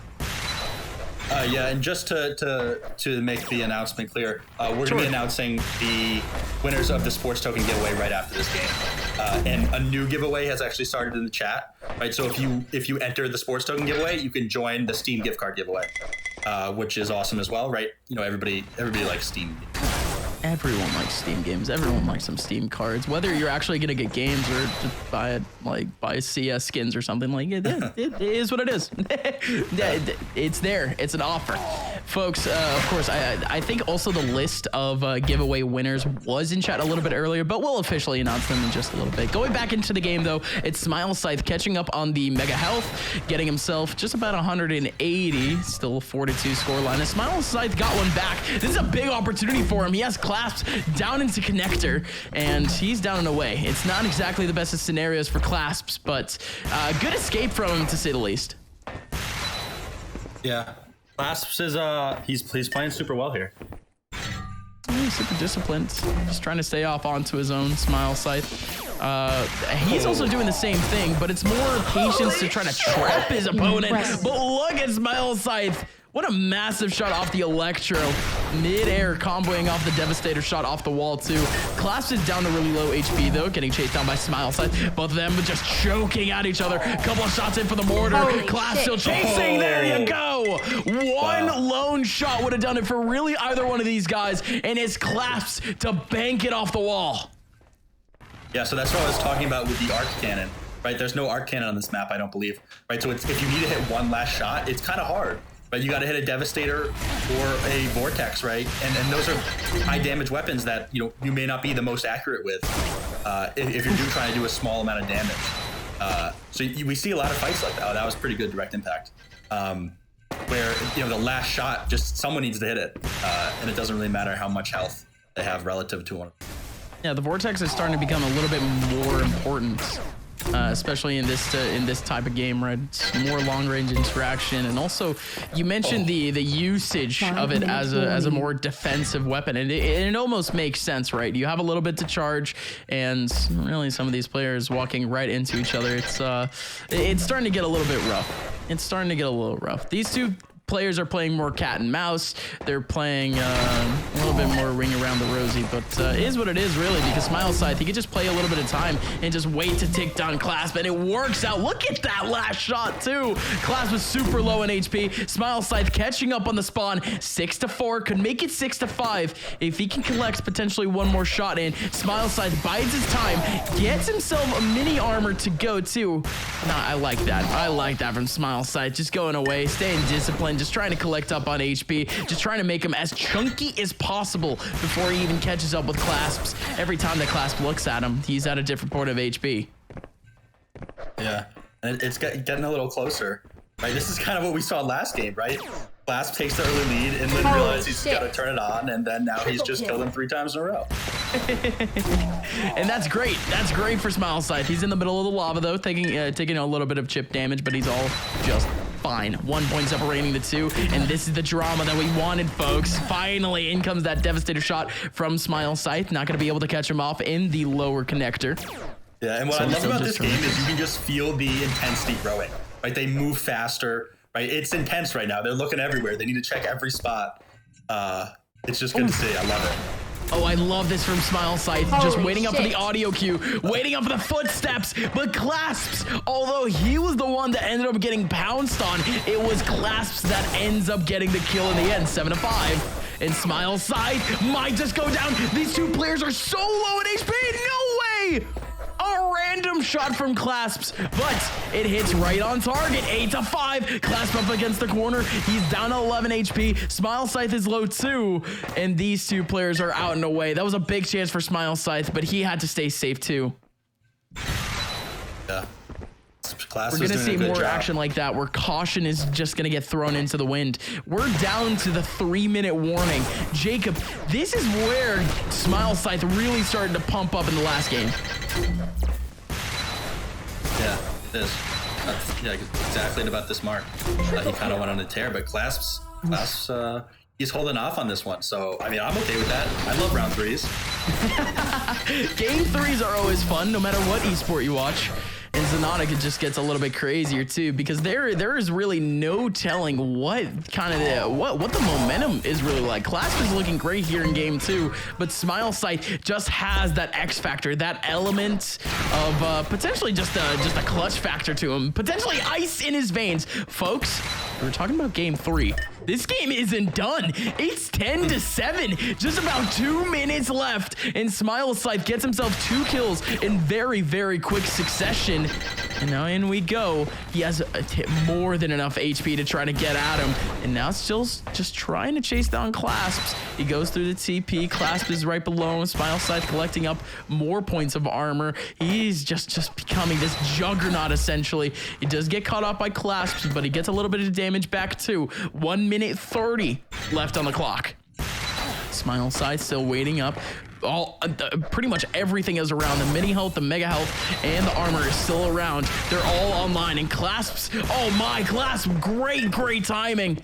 Picking up the mega, and he bounces away. Smile Scythe has to do the exact same thing. He has to collect up a little bit more HP, and he has to get right back in the face of Clasps, because he just has about a minute left to get 3 kills. Get some solid damage though. Direct shot right onto Clasps. Just about 55 damage, but nothing too crazy, right? And he goes down with a Devastator, misses out on the shot. He's very low in HP, down to just about 23. Collects up a little bit more, and that may have just been the nail in the coffin, unless Smile Scythe can just get himself a very quick frag here. 11-7, 4 points separating the two, and yeah, that's essentially it, right?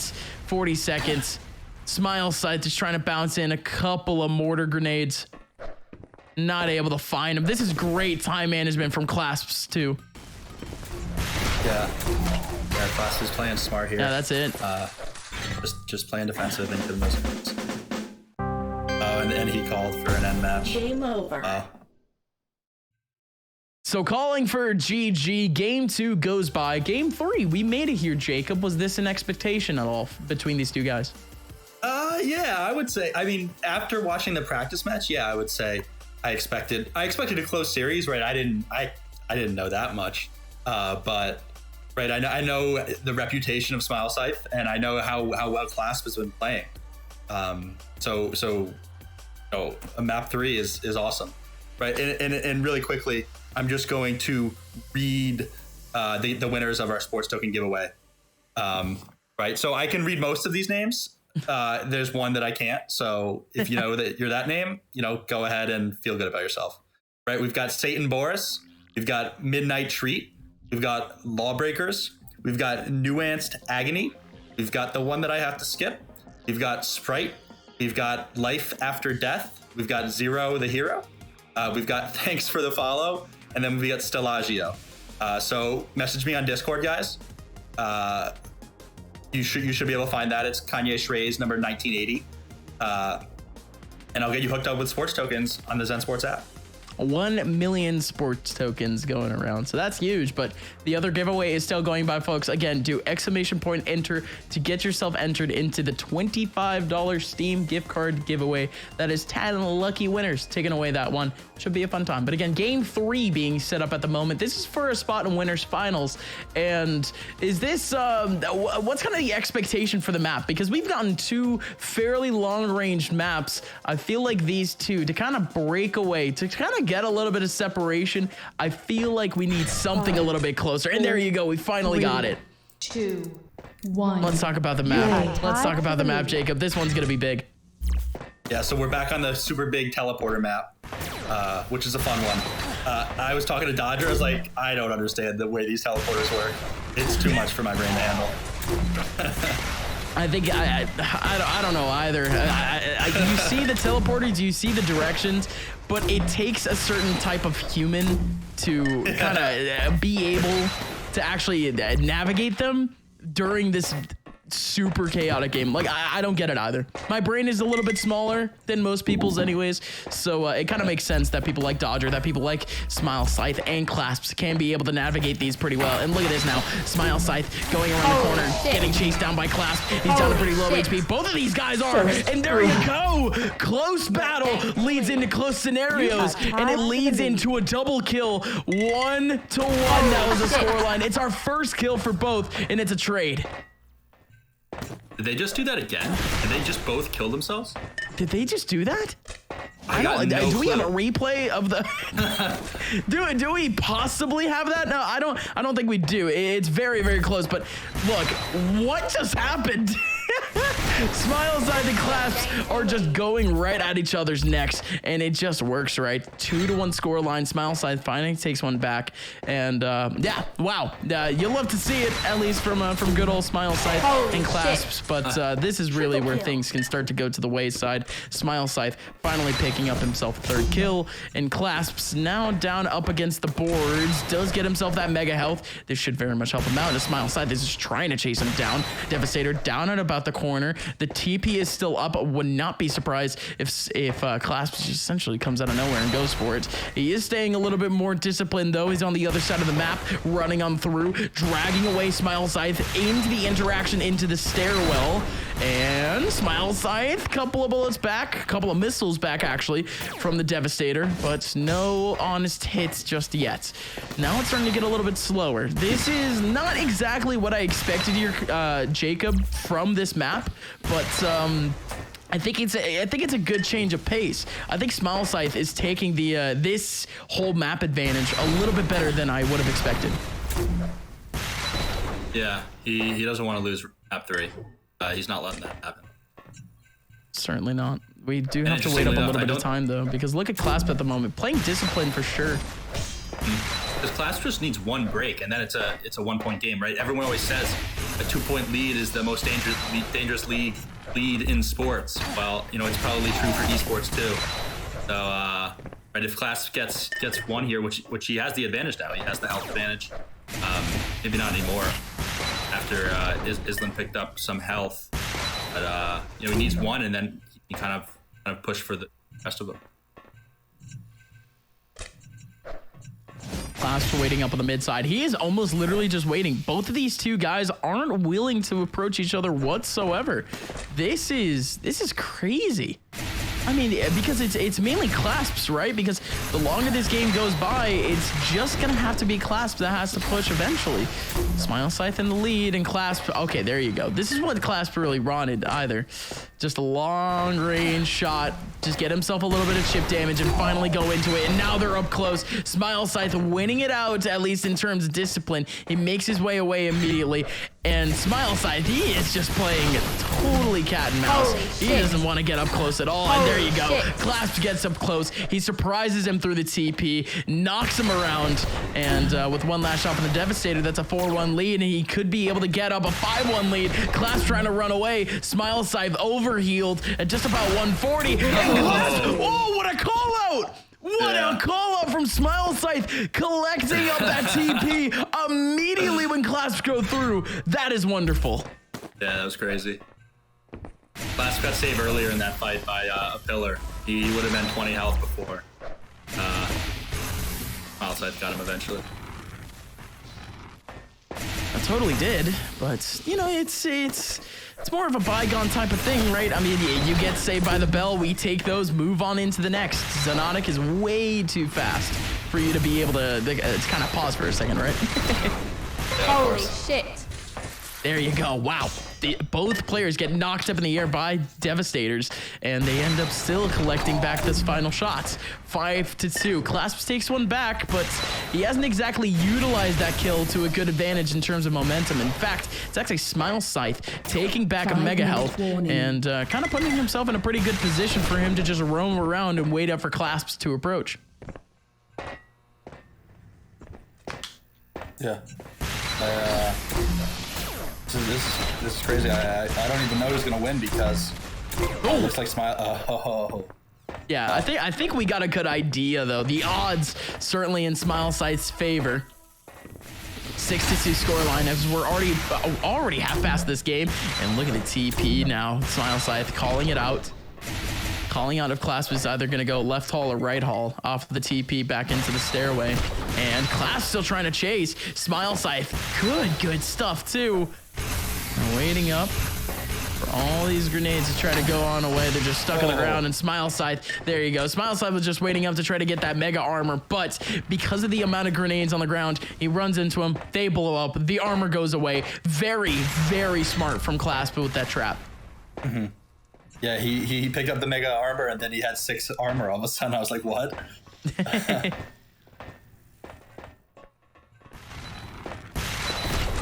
Oh, there you go, Smile Scythe. Still staying on away as Clasp just takes up more control of the mid side, and now he finally jumps in. Blaster back from Smile Scythe, blasting in a couple of missiles, and Clasp is up against the corner. This is dangerous for him. He has to run away, and indeed he does. Now they're back over towards the mid side, and Smile Scythe finally puts in one last shot. 7-2. And yeah, this one is going almost painfully slow in comparison to our other games. And I thought, genuinely thought that a smaller map would kind of lead into, a little bit closer of a matchup, a little bit more action-packed of a game in a sense. But instead, it's actually Smile Scythe being able to kind of use the intricacies of this specific map to just play around Clasps.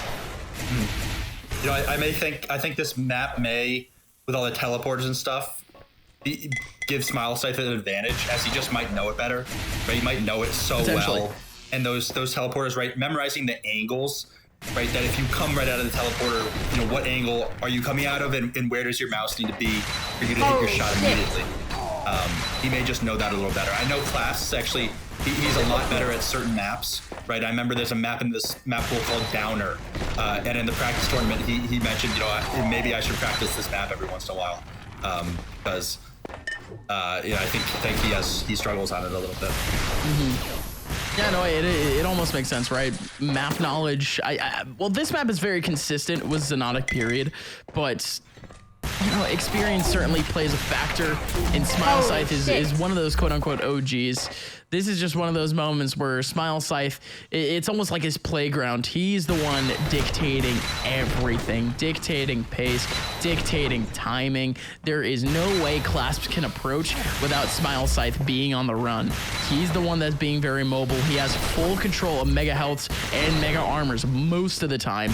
I do like the fact that Clasp has been trying to counter up in some of those types of scenarios in terms of utility and HP and stuff like that, but we're certainly not seeing any sort of hard counterplay to it. Clasps running into these interactions without necessarily needing to, and just in that type of scenario alone. Here we go. Smile Scythe blasts in a Devastator shot, gets him up forward, and a second missile takes him down. 10-3 scoreline, and that's how it's going to end. Folks, Smile Scythe is moving on into winners finals. What a game though, because it went all the way to a game 3. It might have been a little bit anticlimactic, but those two players definitely gave us a whole lot of action.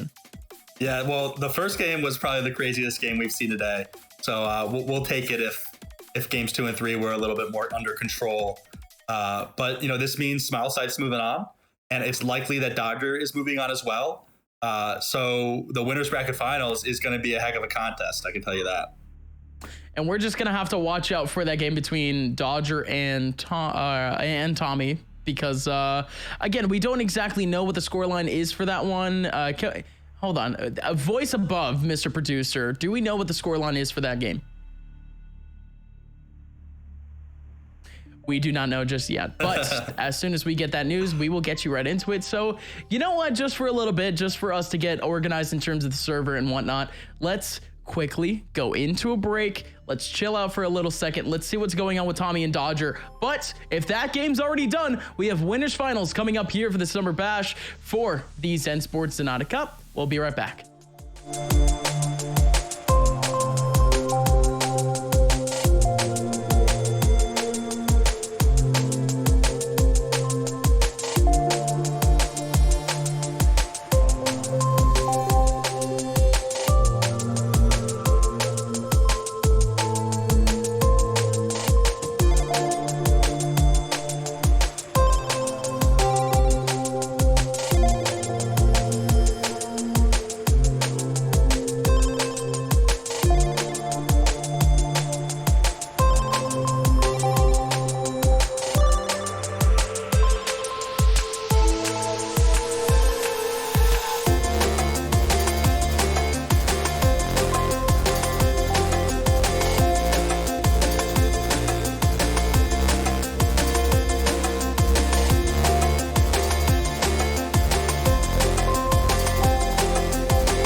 Welcome back. Welcome back. We are here with the Summer Bash and winners finals. Yes, Dodger ended up winning up his winner semis matchup. So he has himself a date in the winners finals against none other than Smile Scythe. Was this anticipated at all for Smile Scythe to make it this far here, Jacob?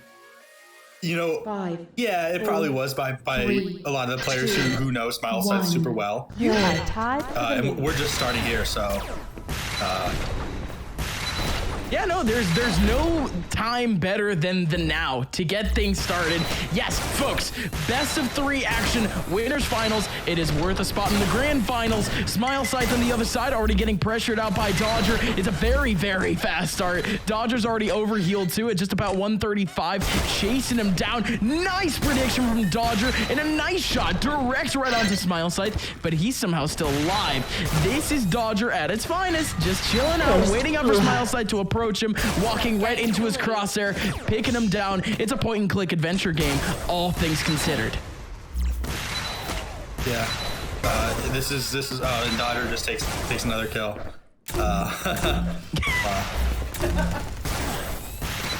Yeah, this is Dodger doing his thing. Waiting up for Smile Scythe. Smile Scythe, however, getting pressured up a little bit. Watch out for that back lane.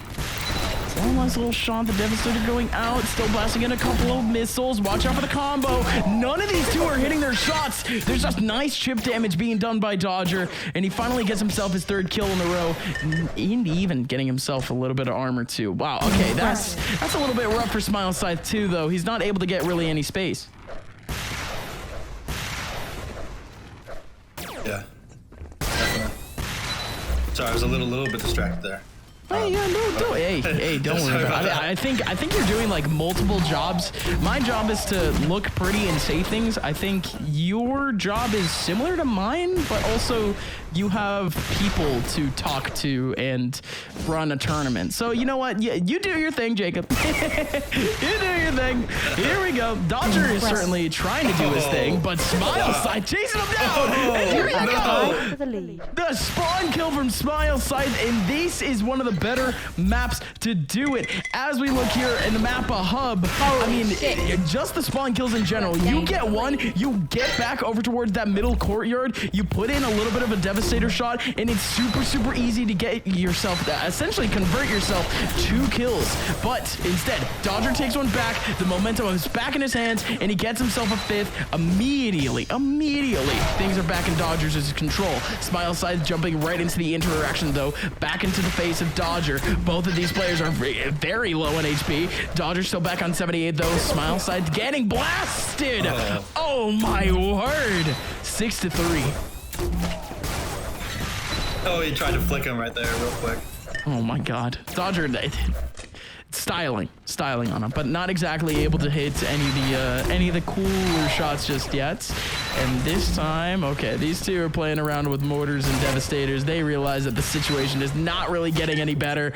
Smile Scythe, a nice shot off the spawn, taking down Dodger. It's currently 6-4. It just needs a couple more bullets in, though. Ends up taking on one. Nice TP right behind Dodger, and he gets the kill. 6-5. Holy shit. And oh, okay, all right. I was about to say Smile Scythe feeling it a little bit more, right? But Dodger takes him back immediately. I mean, Smile Scythe, he was already very low in HP, just off of the shot. Oh my word, off of the interaction that we ended up seeing off the back. So Dodger right off of spawn, instead of trying to play around with HP a little bit, trying to collect up, he doesn't allow Smile Scythe any space. And now he goes back and he takes back yet another kill. Now, what is the effect now? Because he's using a different gun for these last 2 kills, Jacob. Yeah, and I just wanted to point out, right, this is the closest match we've seen against Dodger. Right, Rainbows may have been closest, and this is kind of going away from being close as well. It just people just can't keep up with him, right? They can get kills for a while, but eventually he just breaks your mold. He figures out what you're doing. Holy shit. And he just ends the game. Which is kind of unfortunate. You know, we want some closer matchups here in the Summer Bash, but I don't really think Dodger wants any of those formalities. I think he wants an early day off, right? Most of these guys are European too, so it's already getting a little bit late. isn't it? I think so. I think so. Yeah, I mean, with shots like this from Dodger up in your top right, yeah, no, he wants a very quick night. What a flick from Dodger. And he keeps going. 13-5 scoreline, and we're barely halfway through. Yeah. So going at it again. A little bit of a strafe. Smile Scythe down.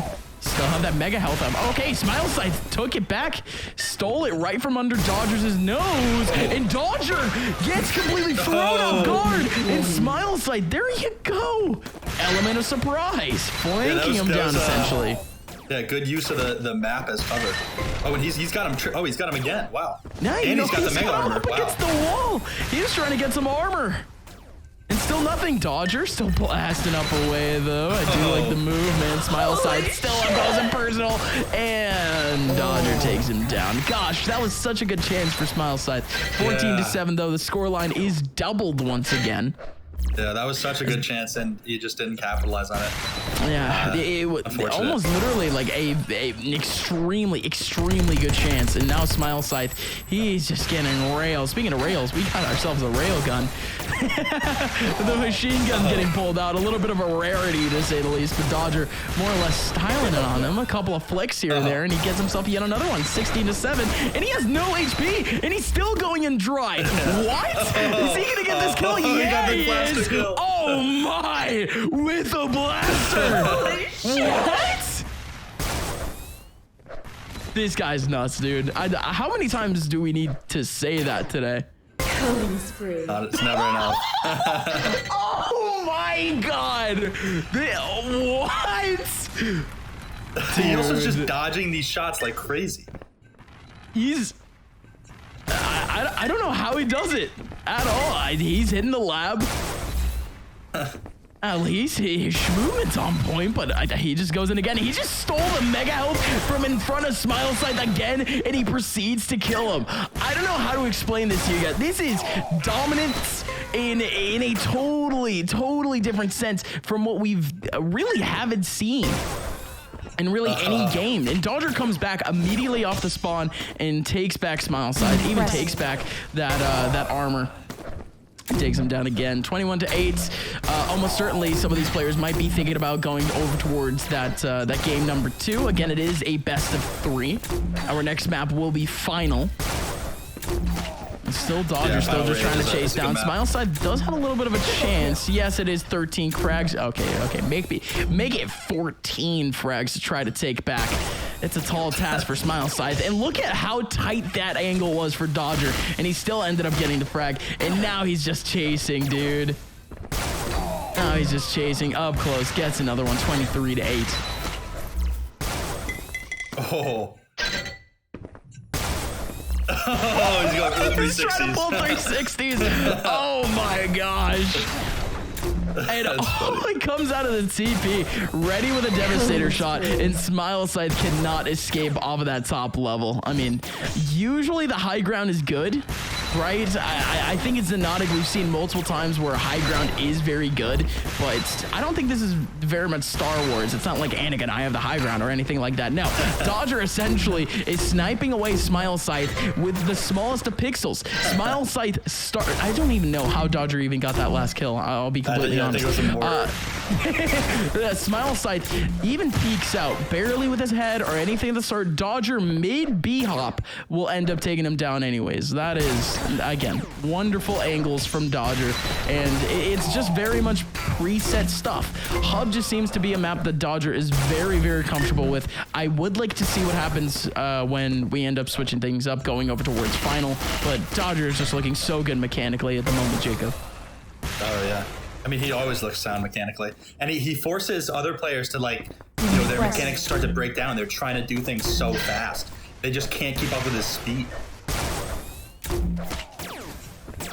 Adapt or die, drip or drown, and Dodger, he's about to hit a 30 bomb, huh? A 30 bomb. We've like seen 20 bombs once in a while here. 30 bomb is unreal. In a winners finals too, against Smile Scythe, who has just been killing the competition. Has he even dropped a game thus far? I doubt that he has. I think he dropped one against Clasps, but that one was incredibly close. And even that last game against Clasps was just a total wash. But now Dodger 30-9 thus far on Smile's side with just about 30 seconds remaining, 25 seconds remaining. And again, just already thinking about game 2 at this point, huh, Jacob? Yeah, he is.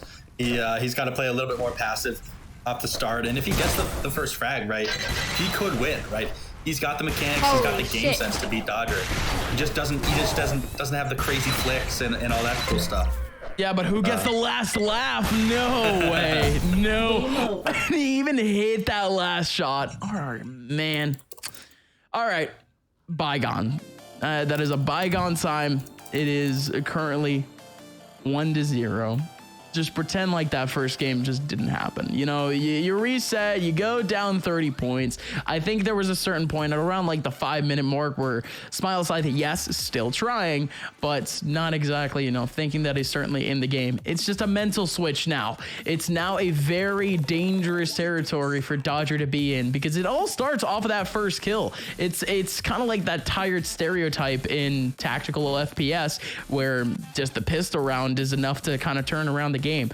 To turn around this whole thing, all you need is that first kill and potentially just start spawn trapping your opponent or really just trying to pick up a little bit of momentum. It all starts when that clock starts. So it's gonna be interesting to see what happens with Smile Scythe and how he actually starts to adjust a little bit. But what adjustments can he make? I don't really see too much of a gap between Dodger and Smile Scythe for Smile Scythe to be able to like confidently change up his play style and catch up. Yeah, I think you're right there. I think he's just gotta basically be more sound. He's gotta peek his angles a little better. He's gotta make his timing a little better. He's gotta memorize the spawns of the items, and that's kind of what he can do. All he can do is, you know, basically try to match Dodger's playstyle of just not making mistakes. So again, second map of this best of 3. We land here on final after a very, very clean game, a 30-9 score line on the map of Hub.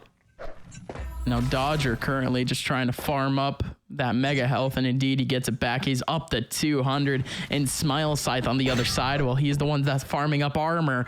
Look at Dodger though, the mini armor is his, and now he's ready to barge in essentially. He's looking like a juggernaut. Smile Scythe is not trying to approach though. He's just still on that bottom level. Dodger waiting up for him to approach. Now in we go. The first few missiles get launched here in game number 2. And Smile Scythe, he runs into a meat grinder. Yeah, that was a tough one. I don't think he did any damage on Dodger. Maybe he did like 30 or something.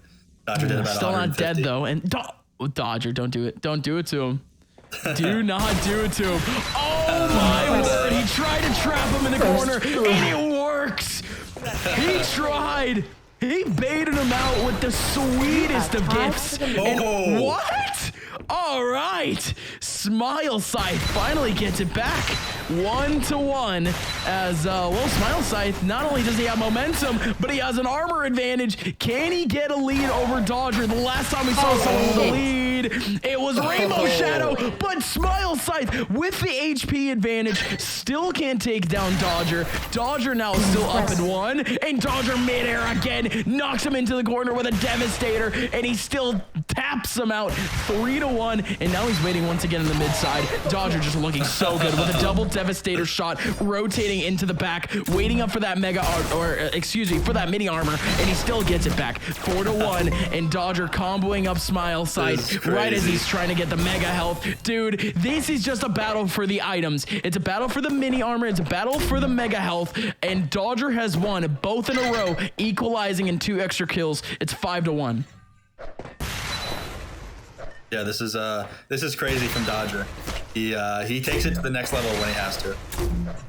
And I like what someone said in chat. Dodger is playing like he has nothing to lose. It's like almost literally he throws caution into the wind a lot of the time where he gets into an interaction. Like, what the hell was that shot? Like, what? The 80 damage taken away from Smile Scythe, that was nuts, and he's still alive. Oh my god. What are we watching? This is a showcase of just absolute, he's just a magician. It's magisterial, Jacob. Dodger's it's crazy. He just knows where he is every single time, and he's got the aim to basically peek for a quarter of a second and hit his shot. 7-1 scoreline coming back again, and Smile Scythe still pressured out over towards that mid side. Still fully health now as Dodger. No armor just yet for Smile Scythe. All of the items are off of the server. Oh man, oh man, oh man. Yeah, again, this is only a best of 3, so I just kind of move on and do your thing. But Dodger is just trying to show off as much as possible. He pulled out the machine gun, dude. Yeah. Like you know what that happened? Either someone is giving up and just trying to int, or they're styling on him. And I think Dodger is quite doing the latter. Oh, And wow. Smile Scythe is currently down super low on HP, and there you go again, man. 8-1. So one additional addition to this version of Xonotic is that the blaster, right? We know it's used for movement a lot, but there was actually added into the game an alternate fire for it that does only 1 damage, right? So the ultimate styling on somebody would be to kill them with the secondary blaster shot that does only And 1 damage. that's what we saw earlier. Yeah. He did it. He killed him with the blaster. That's dude. He might have just done it. Dodger did it earlier, and he could certainly do it again. Why not? And oh my word! Uses up the blaster in the corner. Still picks up like barely an angle. 10-1. And dude, you know what? What if we just like stop talking for like 2 minutes and just let this play out? You know, just kind of watch. This is just super fun, dude. And look how tight of an angle that was.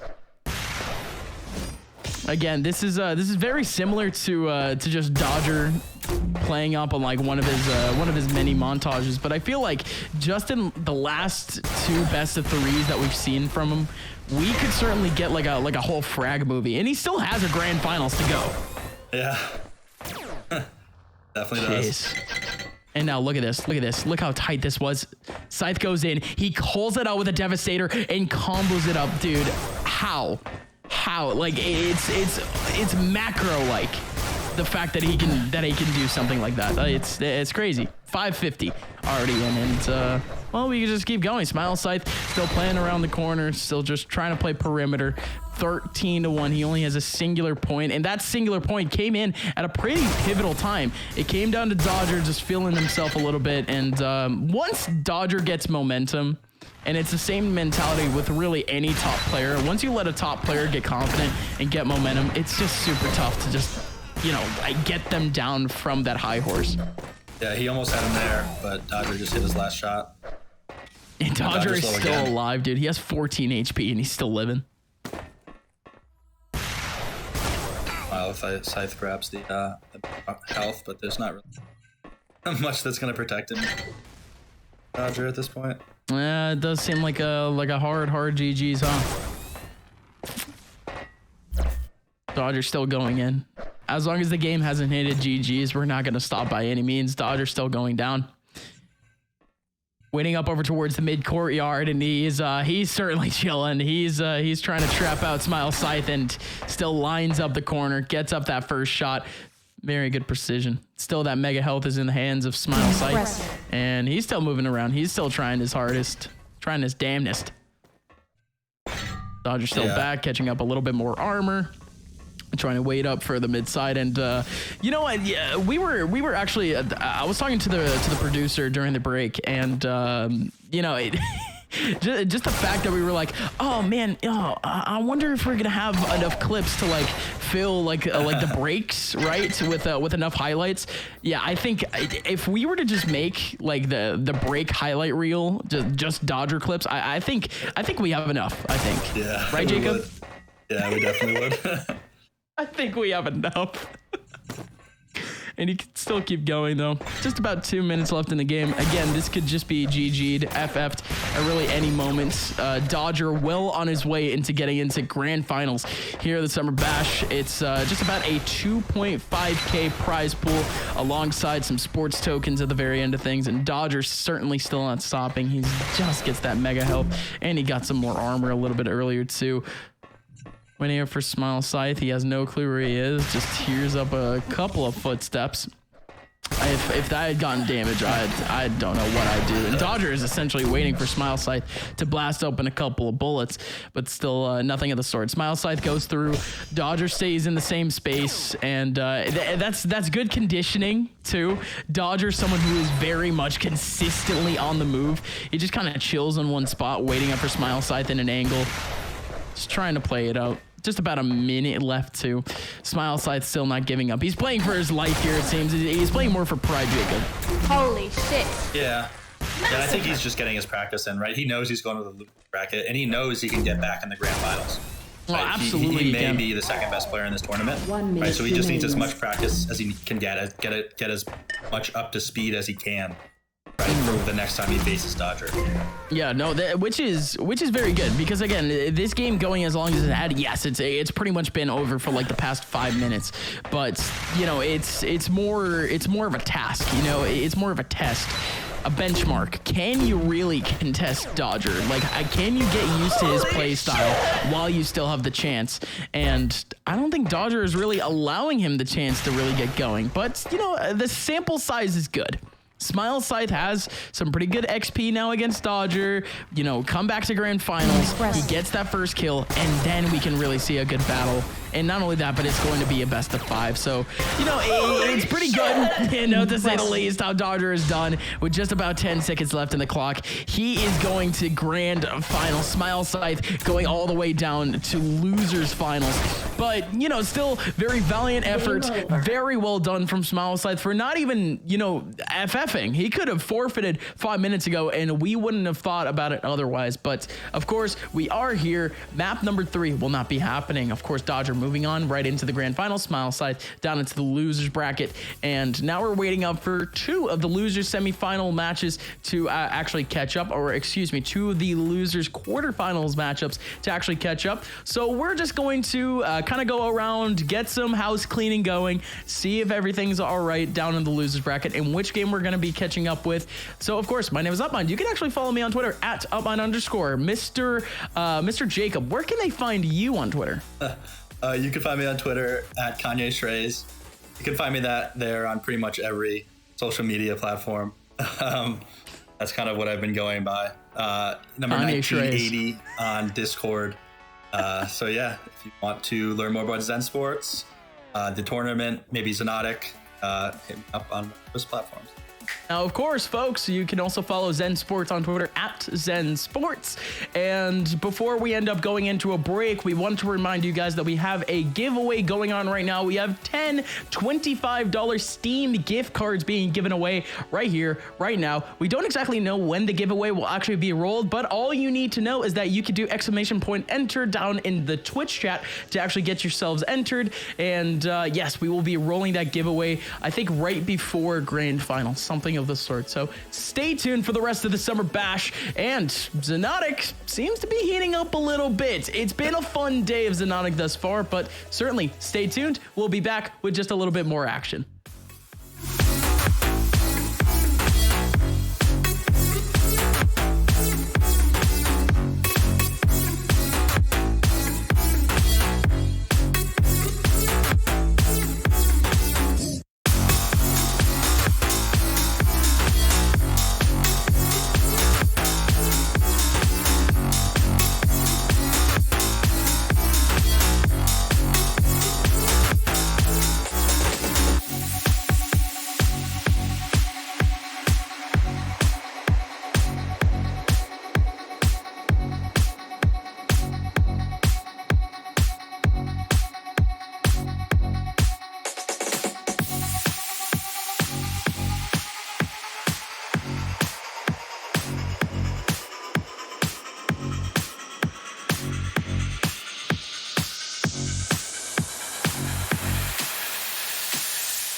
Welcome back. It is, of course, the Summer Bash brought to you by Zen Sports. My name is Upmine, joined here by Jacob, and we are going to be heading into losers semifinals in just a little bit. But before we do that, we've been talking about a couple of formalities recently, and it just so happens to be that one of them is just a bunch of free stuff. Steam gift cards on the line here, Jacob. How many of them, and who's getting them? So we're pulling out 5 right now, the first 5 of the series. So I'm gonna read them out right now. We actually had some repeat winners, but that's totally fine, right? Just so you guys know, all you gotta do to enter the giveaway is press !enter, right? So Rocket Jump Zone, actually our sponsor and our guy Champ, he's won a Steam gift card. Sprite has won yet another prize, this time being a Steam gift card. And then we have Pests of Culture, the same name actually that I cannot read. The same, the shall not be named name. And then we have Nuanced Agony once again. So guys, just make sure you message me on Discord after the tournament, and we'll get you guys all set up tomorrow. OG. So we got it. We got the boys. So we got 5 of them, and we still have yet another 5 to be given out. So again, just be on the lookout for the giveaway. If I'm not mistaken, we're going to be running the other 5 by the time the grand finals actually run by. But I think the plan now for the stream is to actually get us into the game with losers semifinals. Can we actually take a look at the bracket for a quick second? Because I think we have none other than a rematch. Double Jeopardy, folks, is what we like to call this. Champ versus Rainbow Shadow. This is the second time that they're facing off, and this time they're facing off in the lower bracket. This one is going to be real fun, Jacob. Yeah, this one will probably be a little bit closer, right? Champ actually normally takes a little bit to warm up. It's kind of odd because, you know, he plays the game a lot, but just for tournament pace, right? He always comes out, he always gets better and better and better as the event goes on, right? It happened a couple days ago in our practice tournament. You see it all the time. So, you know, I'm betting this one will be a little bit closer than the last one was. Yeah, I wouldn't be surprised if we saw a game 3 out of this specific matchup, you know, because I think the last one was also relatively close. I mean, yes, the score was 2-0, and yes, it was Rainbow Shadow doing Rainbow Shadow things. But I think just because of the 2 clashing play styles, I think with just a little bit different of a map pool for our best of 3, we should be seeing a little bit closer of a matchup. Is there a solid prediction, though, from you? Yeah, I mean, unfortunately, I think Rainbow is probably going to take this. I don't want it to be the case. I mean, Champ's awesome. He's been a ton of help. I mean, Rainbow's great too, and they've got interesting play styles. I mean, I'm just happy that we've got a good game to cast right now. Yeah. So we are waiting up on the moment for the picks and bans to go by. So the best of 3 still has not started. So you know what? We are still trying to get into the server. We're trying to get everything loaded up. So you know what? Let's take a little bit of a break. Once again, we do apologize, folks. But of course, we got the giveaways out of the way. You guys already know that if you guys come back at least over for grand finals, you guys can get yourselves some $25 Steam gift cards. But for now, this is, of course, the Summer Bash. My name is Upmine, joined here by Jacob. Loser semifinals between Champ and Rainbow Shadow happening in just a little bit.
Welcome, welcome, welcome. Rainbow Shadow versus Champ is the matchup we got for ourselves. It is the double jeopardy, the rematch between two foes here in the losers bracket for loser semifinals. My name is Upmine, joined here by Jacob, continuing the Zen Sports Xonotic Duel Cup. It is, of course, our Summer Bash. We're getting right into game number 1 of this best of 3, though, and we've already talked about the fact that Rainbow Shadow does have a little bit more of an edge. Of course, he ended up winning the first battle up top in the winners bracket, but these two players are pretty close to say the very least, Jacob.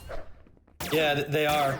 And I think this map actually favors Rainbow. Right, this is a really, really fast-paced map with those teleporters in the long alleys. You can kind of bunny hop and strafe all the way through. But it's also really, really good for curving rockets, right? And that's kind of Champ's specialty. So it's going to be an interesting one nonetheless as they started off right here.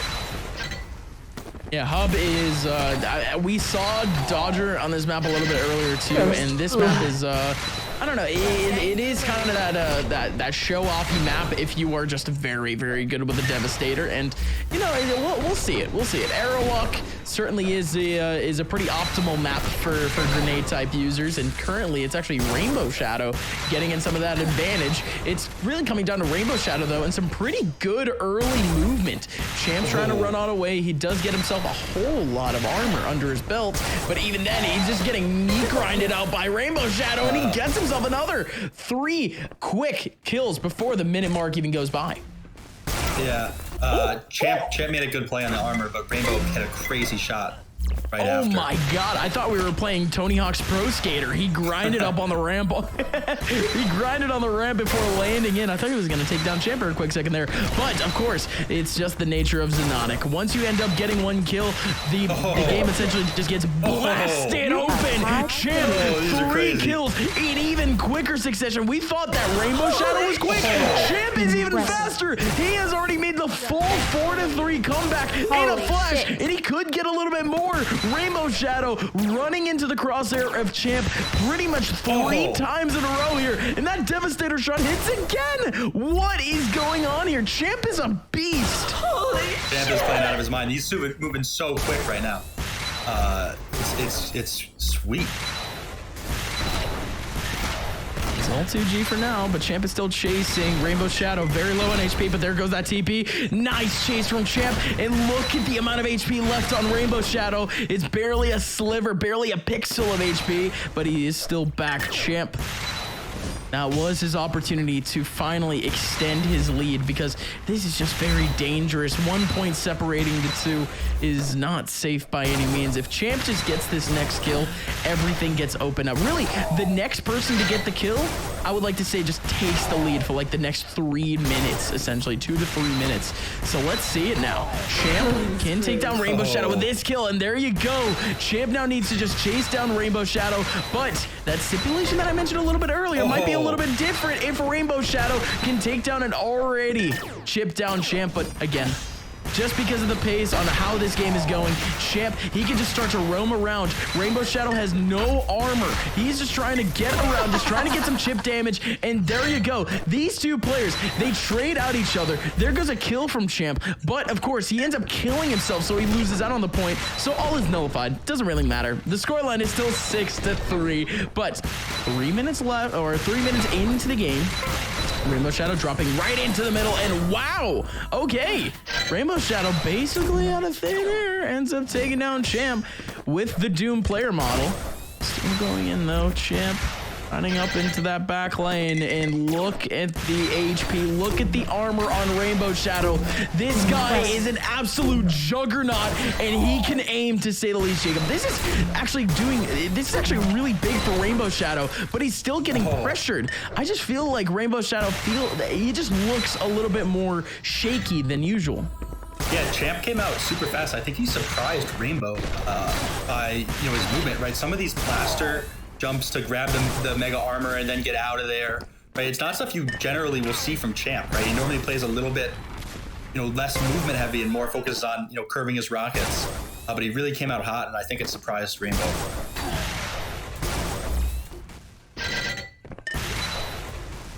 It's still a little bit tough, but watch out for Rainbow Shadow, just kind of threading the needle, and he ends up tying it down 7-7. Still Champ trying to run around. Oh, there you go, huh? Champ thought he was slick off the spawn. He tries to run away, and Rainbow Shadow calls him out 2 times, make it 3 times in a row. 9-7 scoreline. Rainbow Shadow, whatever nervousness I had mentioned before, literally throw it out the window. This guy is ready and raring to go, Jacob, and I'm kind of liking this from Rainbow Shadow. He finally got into his groove, and he's starting to trap these spawns from Champ pretty well. Yeah, so one thing that's been off, which is a little unusual, is the spawn killing, right? We see them expect this spawn, but they've kind of been mistiming the rockets and the vortex shots, which is really uncommon, right? Normally players will have this down to a T, but it's interesting because they haven't seen as much spawn killing as we normally would on this map, and that was crazy. Absolutely crazy. Oh my god, Rainbow Shadow, how is he still alive? How are really either one of these guys still alive? Impressive. Yeah, it comes down to that movement, huh? Nice shot from Rainbow Shadow, and now he can still go. There you go. Knocks him down immediately, and you mentioned the effect of spawn killing on this map specifically. Arrow Walk just allows for those types of interactions, and Rainbow Shadow, he had a nice angle, and he called out Champ perfectly. He does go down a little bit of HP early on, but still a solid 5-point gap between these two players. 5 minute 30 has gone by, just about halfway through. Rainbow Shadow still up top, takes yet another TP to the other side of the map, takes yet another one to try to get into the middle, to try to force up Champ up against the corner. What was that passing from Rainbow Shadow? That was nuts. That was nuts, yeah. This guy took like 3 teleporters to try to chase down Champ. Jeez, man, it's a prey in dirty water. It's a shark that smells a little bit of blood. That's crazy. And now he's still chasing, and both of these players very even on HP. Champ could have pulled it back, but Rainbow Shadow, are you kidding me? He has 7 HP, full armor, and look at this now. Rainbow Shadow not only combos up with a Devastator, but he does it twice. 15-7. Just about 6 minutes through. Rainbow Shadow making his way down towards that back lane, and Champ, all of that momentum that he got earlier, it's gone, Jacob. Yeah, it is. It's too bad because he was on a roll there.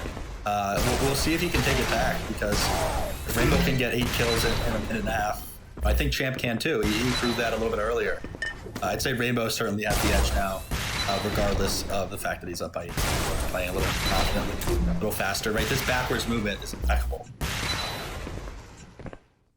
Yeah, I mean, it starts getting to that scenario where really 3-4 points, once you start getting trapped up in those types of scenarios and you move and you essentially lose out on a couple of pivotal shots, yeah, you start to lose out on a little bit of that hope, a little bit of motivation to even, continue playing out this game.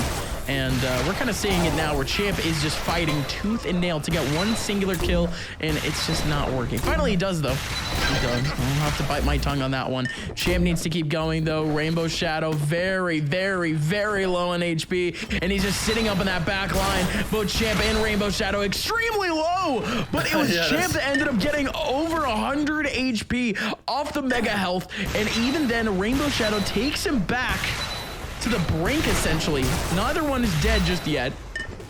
Champ running away, 30 HP left on him. Rainbow Shadow pushes him back. What a shot from Champ, down to 80 HP. And the other one is still dead. What?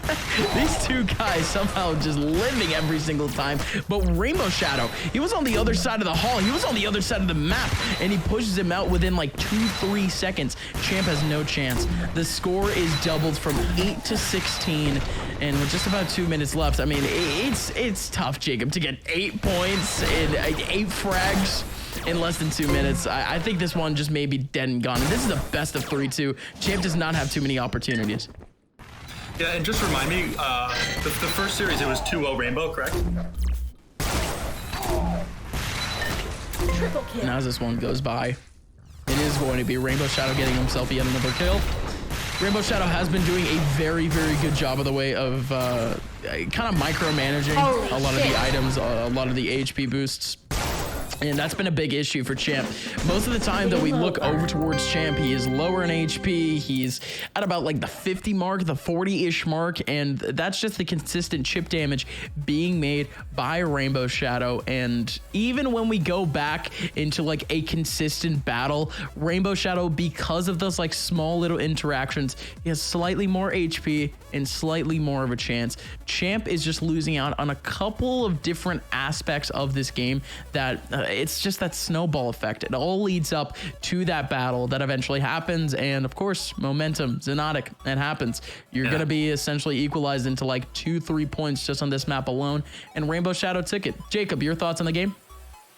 Yeah, I think, I said Rainbow just to look a little quicker. He's got better mechanics.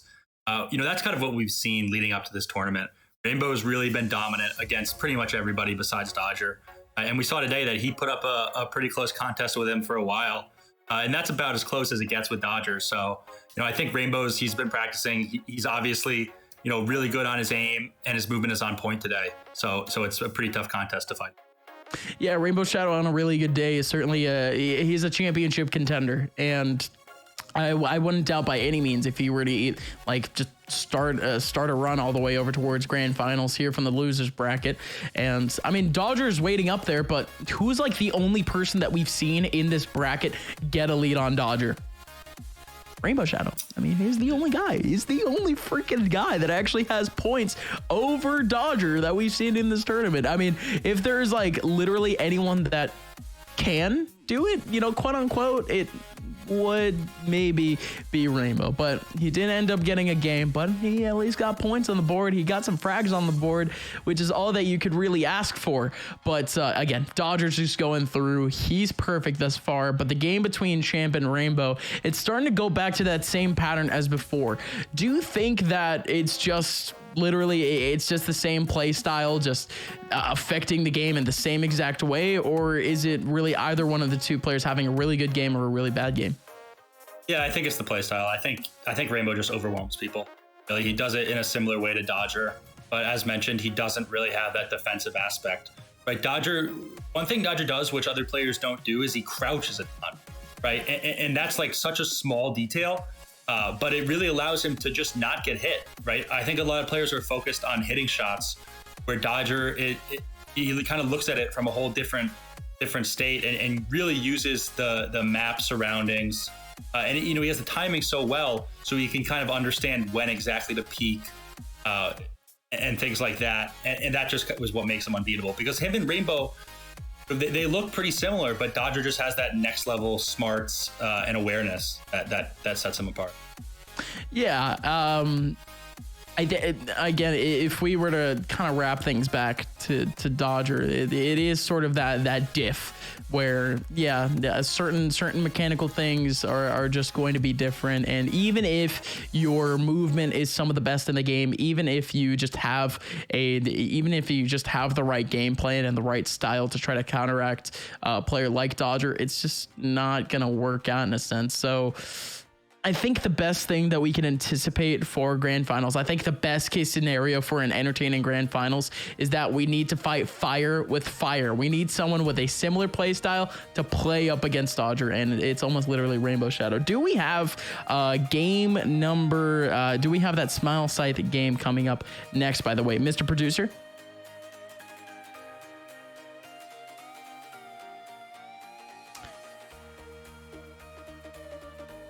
That is correct. So I'll try to relay what just happened. So yes, the bracket is incorrect, and it wouldn't really be like a forfeit from Champ. I don't see Champ forfeiting in game number 2. So that bracket will be reverted. Yes, we will most likely have game number 2 coming up in just a little bit. But Jacob, thoughts on the overall day thus far? Because it's been a fun day of Xonotic, and even the games that happened off stream seemed to be pretty smooth and a fun time. Yeah, it's awesome. And I hope I've seen some people in Twitch chat asking about how to get to the tournament in the app. So I'm glad people are checking it out, because one of the really cool things we've got going on in this one is that we've got all 16 player perspectives, right? So that means you can click on a match via the bracket and then basically switch between players. So that's super cool. It's about as close to the action as you can get.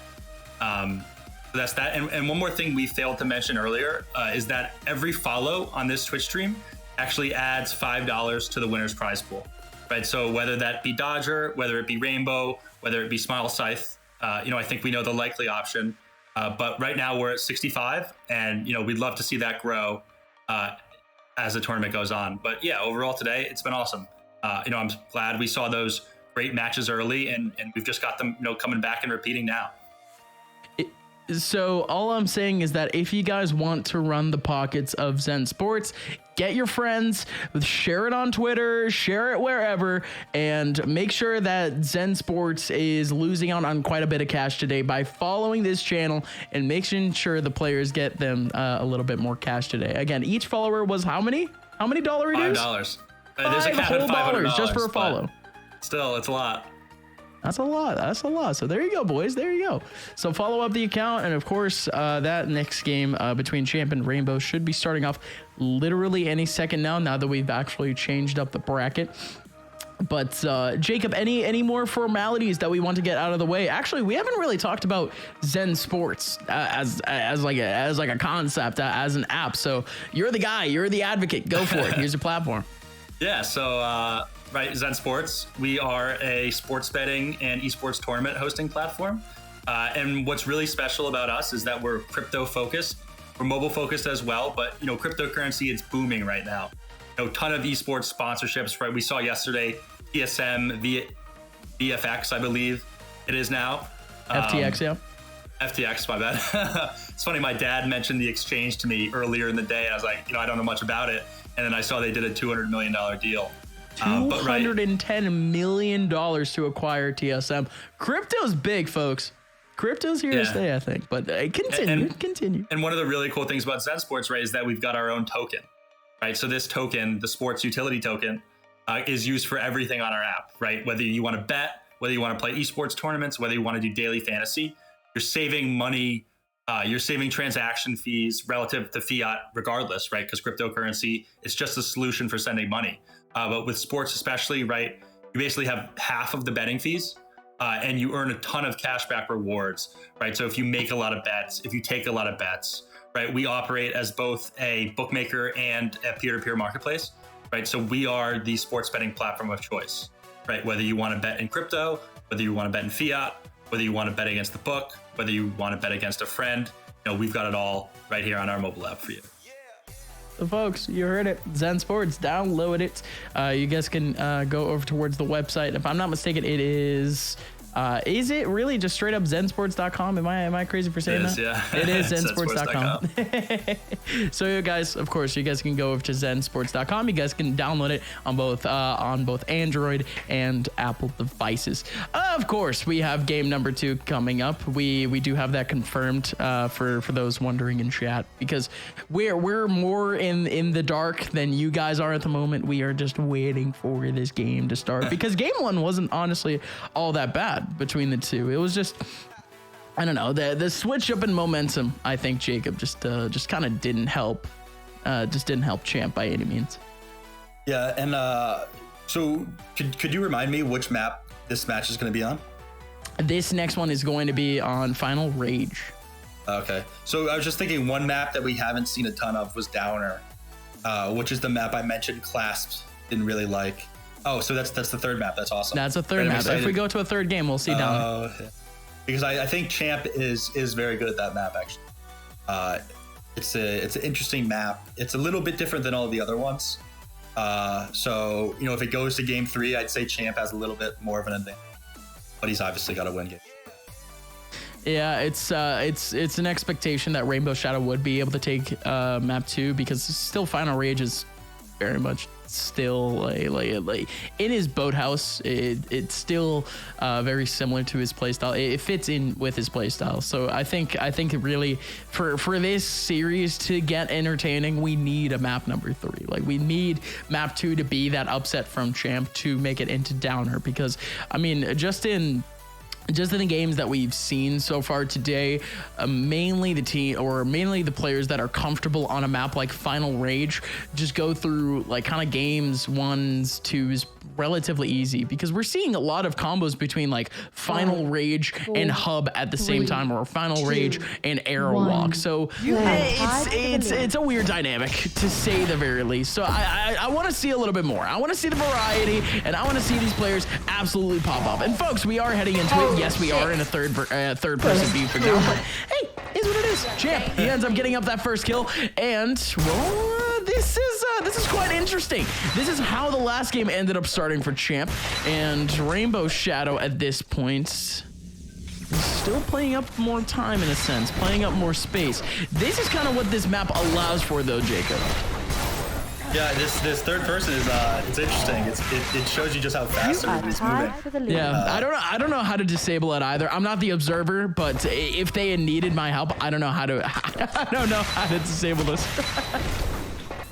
So third person is the way to go for now. But I mean, more about this map, Jacob, because I do like this middle courtyard, but there's so many nooks and crannies for someone to be able to hide in. Yeah, and it's also a really easy spot to spawn trap. If you see where Rainbow just was, that's a spawn, and it's one of the easiest spawns to spawn trap on because there's just no way out. But it's a little bit harder than what we saw on Aerowalk, which is just like, oh my gosh, you just spawn right in the middle of the room, which is crazy. Then the person just basically can shoot you as soon as you spawn. This one's a little bit more difficult to hit, but you're really trapped in a corner. So we'll look for that as the match progresses, and we're tied 1-1 right now, and no one's really getting an opportunity to spawn trap. No, and it's almost like when you say that someone's stuck up against the corner, like they are literally stuck up against the corner. They're stuck up on a platform in a corner, and considering the fact that this game is reliant on the Devastator for getting stuff started, is it really a surprise that just one Devastator hit and alongside maybe a Vortex like that? That's pretty much it. But we're still not seeing any spawn traps us yet. We actually need kills to do so. So the Devastator up close and personal, and Champ has taken away his only point thus far. He ends up killing himself, and now Rainbow Shadow is in the lead, 1-0. But there you go, Champ. Look how much HP he's got, 13, and he survives, getting himself the mega armor at the same time. And now we are living. Let's see it out now. Champ up close and personal with Rainbow Shadow. Rainbow trying to go on away. Still back over towards near the mid side, but Champ still biding his time, just trying to stay long range. I do kind of like this from Champ, staying very mobile, but most of all, just trying to be very reactionary, if anything. Yeah, Champ is, it was crazy he got that last kill as Rainbow gets him back. But that was surprising, and he really needed that to stay in the mix, and Rainbow's got a big time advantage. And I feel like this map in general is one of the easier maps to try to get up kind of the more pivotal items and utilities in terms of mega armor, in terms of health. Yeah, I just feel like this map has a lot more versatility in terms of actually trying to win out those items, and it's a little bit easier in a sense. I don't know if I'm crazy for saying that, but I think most of the interactions that we're seeing, especially if we see more cat and mouse, these players can easily get trapped, but it's a pure battle for these because of how open they are, and it works out in that situation too. Champ literally just pure patience, waiting for Rainbow Shadow to try to get up to that mega health, and he ends up taking him down in one fell swoop. But not only that, but he takes up a third. Now the HP for Rainbow Shadow and Champ are relatively even. The armor does go back in the hands of Champ. Now he wants to fight, trying to find Rainbow Shadow, who is nowhere near where Champ is aiming down. That was a light shot for Rainbow Shadow, with Champ looking the other way, but Champ, of course, picking up that mega health. He is overhealed, and Rainbow Shadow still biting out his time, trying to get a flank on. This is great movement thus far from Rainbow Shadow too, staying away from Champ, as Champ has had relatively stable control of one side of the map, and Rainbow Shadow doesn't exactly care. He's not getting hit by too many scattered hits. Yeah, they both got huge stacks now too.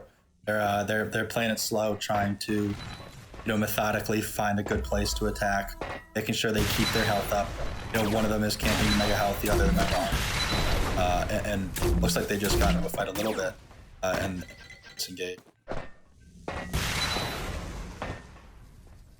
Still good spacing, really good timing, but speaking of timing, oh my, the pathing of these two players finally coincide with one another, and they ram into each other. It's Champ finally taking away Rainbow Shadow, and like I said, just ramming into each other, almost looking like a car crash. The two just could not look away. They were finally catching up with each other, and now it's finally this opportunity where it's just a battle for that mega health. The mega health gets taken. Champ bobbing and weaving, takes himself a 5th kill, and now Rainbow Shadow respawning, getting hit by the Devastator twice. Oh my, what a shot! 6-2 scoreline, and Champ is now on top. He's looking good, feeling good, and we're halfway through the game, Jacob. Yeah, this is. I said Champ gets better as the game goes on, as the tournament goes on, and he's showing exactly that. But his movement is just so much better than what we saw earlier. He's hitting his shots with the Vortex too, which normally he's better with the Devastator. But when he's got both of them in his arsenal, it's pretty deadly, and you see that right there. That's his combo, Vortex Devastator, and if he hits them both, he's pretty good. He's pretty dang good, to say the least, dude. These guys are pretty freaking good. Pretty good. Champ is kind of looking the best that he had really all tournament from the games that we've spectated. Champ, this is quite the trajectory, and he's still gonna keep going. Those Vortex shots have been relatively on target, and Champ's little micromanagement of items, of HP has been so good. Rainbow Shadow once again just getting blasted away by just some random shots at times. He goes down to a sliver of HP. Champ, the exact same thing though. He's down to just about 30 HP. He needs some armor. He needs some health. That mega health is about to go live. Rainbow Shadow still sitting up in that corner. He ends up getting pelted. And look at these missiles from the Devastator. Bobbing and weaving in. And, okay, there you go. Rainbow Shadow just needs to push out the situation, and he might get impatient. Score is currently 7-3, and he doesn't have a lot of time. No, he doesn't. And it looks like we got first person back. But let's go. I didn't even notice it. Like, third person wasn't really that bad, to be honest. No, third person is actually totally pretty cool. Yeah, it was interesting to see. It kind of like, it showed off just how fast they were moving relative to the objects on the map and stuff like that. I like first person as well, but I don't know. It was just interesting. I never even knew you could spec in third person. I mean, it allows for kind of that versatility, right? Or we could think about getting more observers in the future for just like a singular game. You get 2 observers. One's a third person observer, maybe like a free cam, and then one, of course, is just observing the 2 players. I don't know, ideas for production. Production could always be better, folks. However, handsome and sexy and awesome Gelmo has been all day today. But again, we do continue off with our game off of that tangent. Of course, the score is currently 1-0 for Rainbow Shadow, but here in game number 2, Champ is getting pressured up against the corner as he does have that lead. It's currently 74, and the mega armor is, or no, excuse me, the mini. What am I saying? There you go. Finally, armor is back in the hands of Rainbow Shadow. So that Champ couldn't get it. No, so need it. Very good steal for Rainbow Shadow, essentially farming up util. And well, Champ, here's the thing, like, yes, he's not the one getting this util, but he's just kind of vibing. Yes, it's 7-4. Rainbow Shadow's starting to stack up though. He wants to line up at least some of these spawn kills and just needs an opening for it, but time is dwindling. Just about 140 left. And if Champ gets this kill, it might just be wraps. No, and not only that, but he gets armor, and Rainbow Shadow is somehow away. How is Rainbow Shadow still alive? But Champ just flipped the script completely. Dude, what? And Rainbow Shadow's dead! What? Dang, that's crazy. Champ must have hit like 150 damage. Oh, looks like Rainbow just grabbed him right there, though. Dude. So, they both had about 100 health apiece, and they probably have a similar weapon in their arsenal. Rainbow grabs the mega health, and the armors aren't up yet, so Champ's got to buy himself some time and some space, and he's going to try to get the mega armor. Oh no, this could be exactly it though. that. He just needs this kill, and he got it. 9-5. And let's go, baby. Wow, Rainbow Shadow just gets called out off the spawn. Still 9-5, still has armor as he gets the one in the corner. And wow, dude, it happened. It freaking happened. Champ just pulled it off. 10-5 scoreline off the forfeit. We have game 3 in loser semifinals. This was not his map. I mean, we didn't expect him. We didn't expect him to take final rage, but that was sick. That was sweet. He showed us some stuff we've never even seen before. He showed up and showed out for that one. Yeah, well, that's Champ for you. You said that he takes a minute to warm up, so I'm not gonna fault you by any means. I think you were right in saying that Champ in game 1 looked almost completely different, and well, I guess, in game 2. Still just trying to get a little bit more momentum. It came down to the micro interactions, though. Like I said, the item play for Champ was significantly better from what we saw between map 1, and that comes down to the map knowledge, that comes down to the pathing, and that, of course, just comes down to the kills. Once he ended up getting a little bit of momentum and just space around the map, Champ was essentially zoning out Rainbow Shadow most of the time, and well, I guess at this point, we just have to wait up for game number 3, which is on Downer. How does Downer switch things up here, Jacob? So Downer is a map that has a really dominant side to it. Basically, there's a side that has both the Vortex and the Mega Armor right here, right where Champ is. And so Champ just spawned away from it, right? So this is actually the bad spawn. He picks up the Hagger, which is not a good weapon. Takes the teleporter, and he's far from the position of power, right? You see Rainbow already has all the armor. Oh, and Champ's using the Wait, Hagger. the Hagger's working! Oh my god! Oh, wow! Look at the damage on the Rainbow Shadow, and no way the Hagger almost just killed. That okay. So yes, the side of power, Rainbow Shadow is there, and Champ, yes, he might have a little bit of a tough time, but okay, I like it. We saw some spunk from Champ. We saw a little bit of hope, but he has to keep going though. And look at this trapping from Rainbow Shadow and Champ. No, he killed himself, and now he has -1. That's not what you want to see. No, that is the complete opposite. That's a disaster. And Shadow! Rainbow Shadow calling out Champ 2 times in a row off the Devastator shots, putting him all the way down to 0. Whoa! Okay, now Champ takes one back. Rainbow Shadow is done and dusted.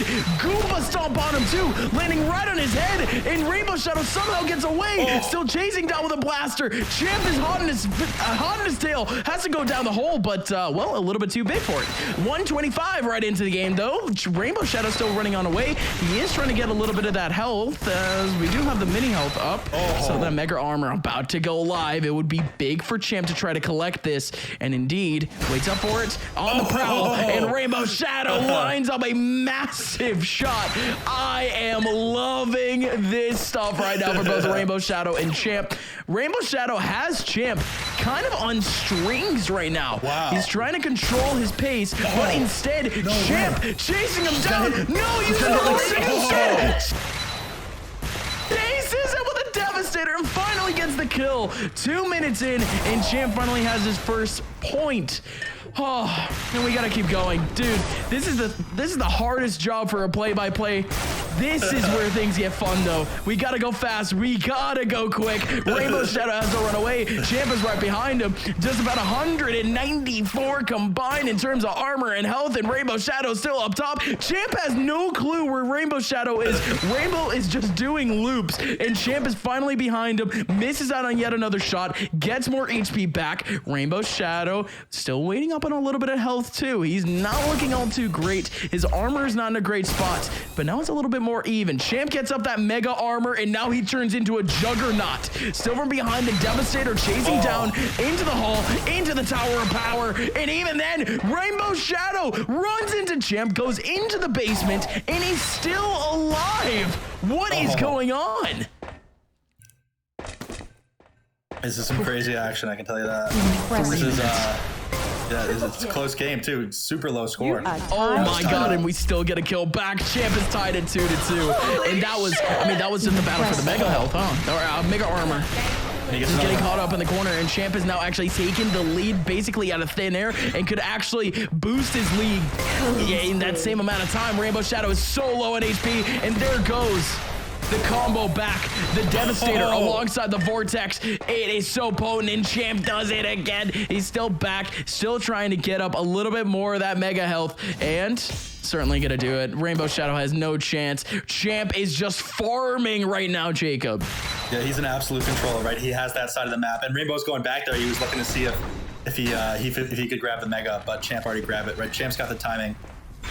Champ's got the timing on lock, so but good to see if you're Champ. And he just hit, he hit a Devastator direct contact. How? I'm not exactly sure, but he did it. No contact needed. Rainbow Shadow, he needs to kind of go to a library. He needs to do a little bit of reading because Champ, he's being quite unpredictable. Rainbow Shadow, the best thing that this man can do is just kind of throw out a couple of Devastator missiles and hope that he ends up reading out the trajectory of Champ, but it's certainly not working out in his favor as Champ gets him yet another point. That's 5-2. Again, Champ was at -1 at one point. He was at -1 points, and he has pulled it all the way back. Rainbow Shadow still up against the corner. He only has 2. There goes the Devastator shots. Both players are extremely low. There goes that mega health. Champ wins it out. He's still getting blasted up by the missile. Mid-air, Champ takes him down. Oh my word. How much longer do we need to battle it out to see these two finally get a kill? 6-2 though. Champ still alive. 50 HP. No, now 70 back on both. Rainbow Shadow runs right into him. Champ is essentially dead, 16 HP on a sliver, and he goes back to try to get the mega armor, at least waiting for it to charge up, and now Mega Shadow has full control of it. This is big for Rainbow. Yeah, so that last kill, not the one that Rainbow just got, but the one Champ before that, I thought he showed really good patience, right? A lot of times you'll see players just fire their gun, and it takes a while because you gotta wait for the rocket to land, and then you can shoot another shot. But Champ waited, he waited until he had a clear angle. Then he took the shot and it delivered, and he got the kill. Rainbow Shadow still trying to go up into that back lane. Trying to cover up that mega health. That's just at about 3 seconds. Rainbow Shadow needs to stay alive, and he got no, he didn't. The mega armor is still there, but Champ's died. So that's a big one for Rainbow Shadow. Not only does he get the kill, but he goes back to get the mega armor, and now he wants to tie the score line. Just about 6 minutes in, we're just about halfway through, and Rainbow Shadow he's come back. 7-6. He goes for it again. That was the first shotgun kill we've seen. Yeah, I know it is. The shotgun is literally never used. Yeah. A little bit of styling on him, but it could have been just a desperate move. Look at that missile though. Nice curve on it, bended it like Beckham. Rainbow Shadow, however, not getting too much damage in. Champ biding his time. Now in comes Champ over towards that basement area. Rainbow Shadow getting blasted open though by that Devastator. And then, Champ calling him out again, though. Champ is doing a great job of reading out Rainbow Shadow, but Rainbow Shadow doing the exact same thing, going back into the TP, nailing him with a shot with the Vortex. Now look at the HP, both of these players at just about 25-30. Rainbow goes down to pretty low, but finally armor goes back for really both of these players. Rainbow Shadow trying to run away. We have just about 3 minutes left. Again, this is game 3, folks. Winner of this one moves on into losers finals. Rainbow Shadow still trying to collect up a little bit of a loop onto Champ. The mega armor about to go up in just about 10 seconds. Champ knows this, knows that there's about to be a battle into that back lane, choking it out, funneling it out. Rainbow Shadow only 1 point on top, but he ends up getting 2. 8-6 scoreline, and he could be able to get yet another one. Following Champ as he falls through the floor line, and Champ again trying to make it out of the bridge. He could go down yet another point. Look at the TP from Rainbow. Oh my word! It's all working on his favor. Rainbow Shadow doing an incredible job. What? That was ridiculous.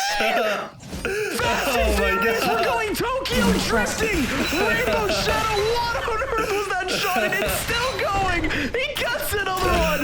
This is the sign of a true killer. Rainbow Shadow, 11-6 scoreline with just about 2 minutes left. What was that, dude? That was crazy. That looked super fast even in slow-mo. That is one of the, that has to be the best shot of the day. Yeah, that does. That really does. That was absolutely ridiculous. Holy God. All right. We have to keep going. Rainbow Shadow has 1 minute and 30 left to clutch up a spot in losers finals. And Champ starts it off well. Getting one back. 4 points to come back. He needs 5 to take the dub. And he has 1 minute and 20 to do it. Watch out, though. That Mega Armor about to go live, and Champ is trying to chase down Rainbow Shadow. No, the damage is done, but he can't go down the hole. Now Rainbow Shadow can just crunch away time and get away with some more health. That is so unfortunate. But Champ, of course, getting up that Mega health. And, Mega Armor. And now out goes Rainbow Shadow, and Champ takes him down. All right, big 3 points separating the two. Oh my God. All right, Champ runs into Rainbow Shadow. 2 points separating the two. 40 seconds left. Champ's still going. Oh, no. That's another one. No way. This is Xonotic, folks. A 5-point scoreline, a 5-point advantage can get turned around in an instant. And look at Champ right now. Look at the patience. He's waiting up for the Mega Armor, knowing that he has to prepare himself for one last battle. Rainbow Shadow in, right around the corner. Champ has to chase him down. 160 armor. This guy is an absolute gauntlet. No way Rainbow Shadow can face up against him. All he needs to do is run. 15 seconds left. Champ is still running. Has no clue where his opponent is. 10 seconds left. Where is Rainbow Shadow? Rainbow has just been waiting at the same corner this entire time, playing between the TP. 3 seconds, and he runs away. He plays cat and mouse to the perfect extent. That is it. Rainbow Shadow finally takes away against Champ. What? That was the best game. That was the best game of the day. Holy shit, dude. What? Nuts. Love it. That was awesome. That's Xonotic for you. I was talking about that earlier, right? I think in our last tournament, the exact same thing happened, right? He needed a minute, and Rainbow's just so elusive, right? He has that Dodger-esque movement that if he doesn't want you to find him, you're probably not going to find him. No, I think Rainbow Shadow, he was always showing like kind of glimpses of what would be like very optimal movement. And we saw it again. That was map knowledge to a T. At that last minute, he ended up getting pressured out, and he had to survive a full 40 seconds without getting killed after Champ had just gotten 4 kills in a row. So how does he do it? I mean, he plays around with the TP. He plays around the map. He starts running away from Champ using audio cues. Very well done from Rainbow Shadow. Well done from really both of these players. Champ just woke up at the wrong time. Woke up a little bit too late into the game, but dude, surely Champ, he needs, Rainbow Shadow certainly needs maybe a slight bit of a break, and I know we do too.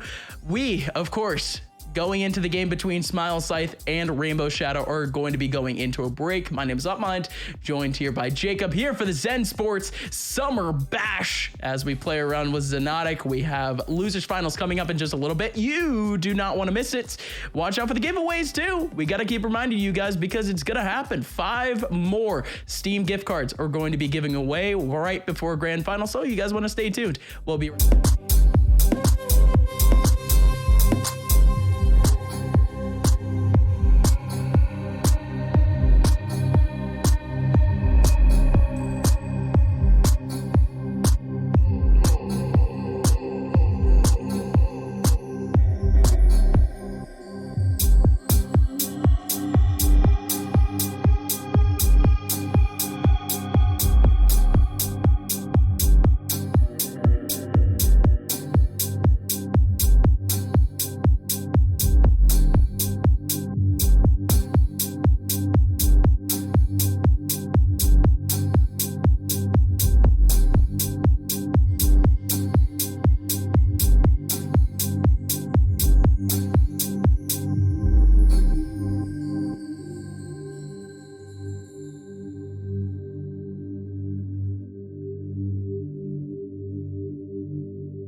5. Oh, hey, what's up, everyone? How are you guys doing? We are going in a little bit earlier than we expected, but we are ready. It is losers finals between Smile Scythe and Rainbow Shadow. Yeah, I know. I don't, look, if the casters weren't ready, then probably production wasn't ready either. But we're heading right into it. Yes, a best of 3 between Smile Scythe and Rainbow Shadow for a spot in the grand finals. My name's Up. I'm joined here by Jacob, and of course, you are watching the Esports Xonotic Summer Bash. Now, Jacob, what's the story behind this matchup? Because these two have had a very, very long trajectory thus far.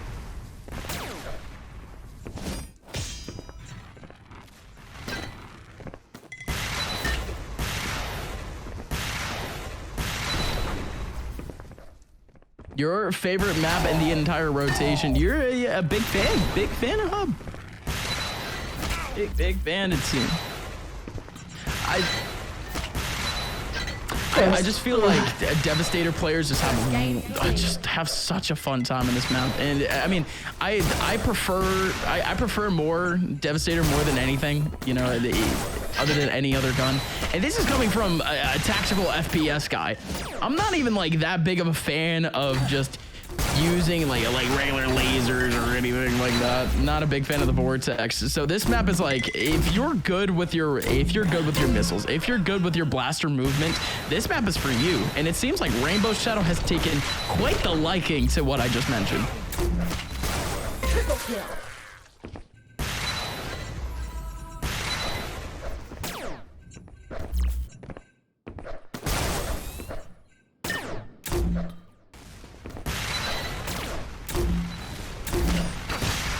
There we go. Then we'll get actually Jacob back.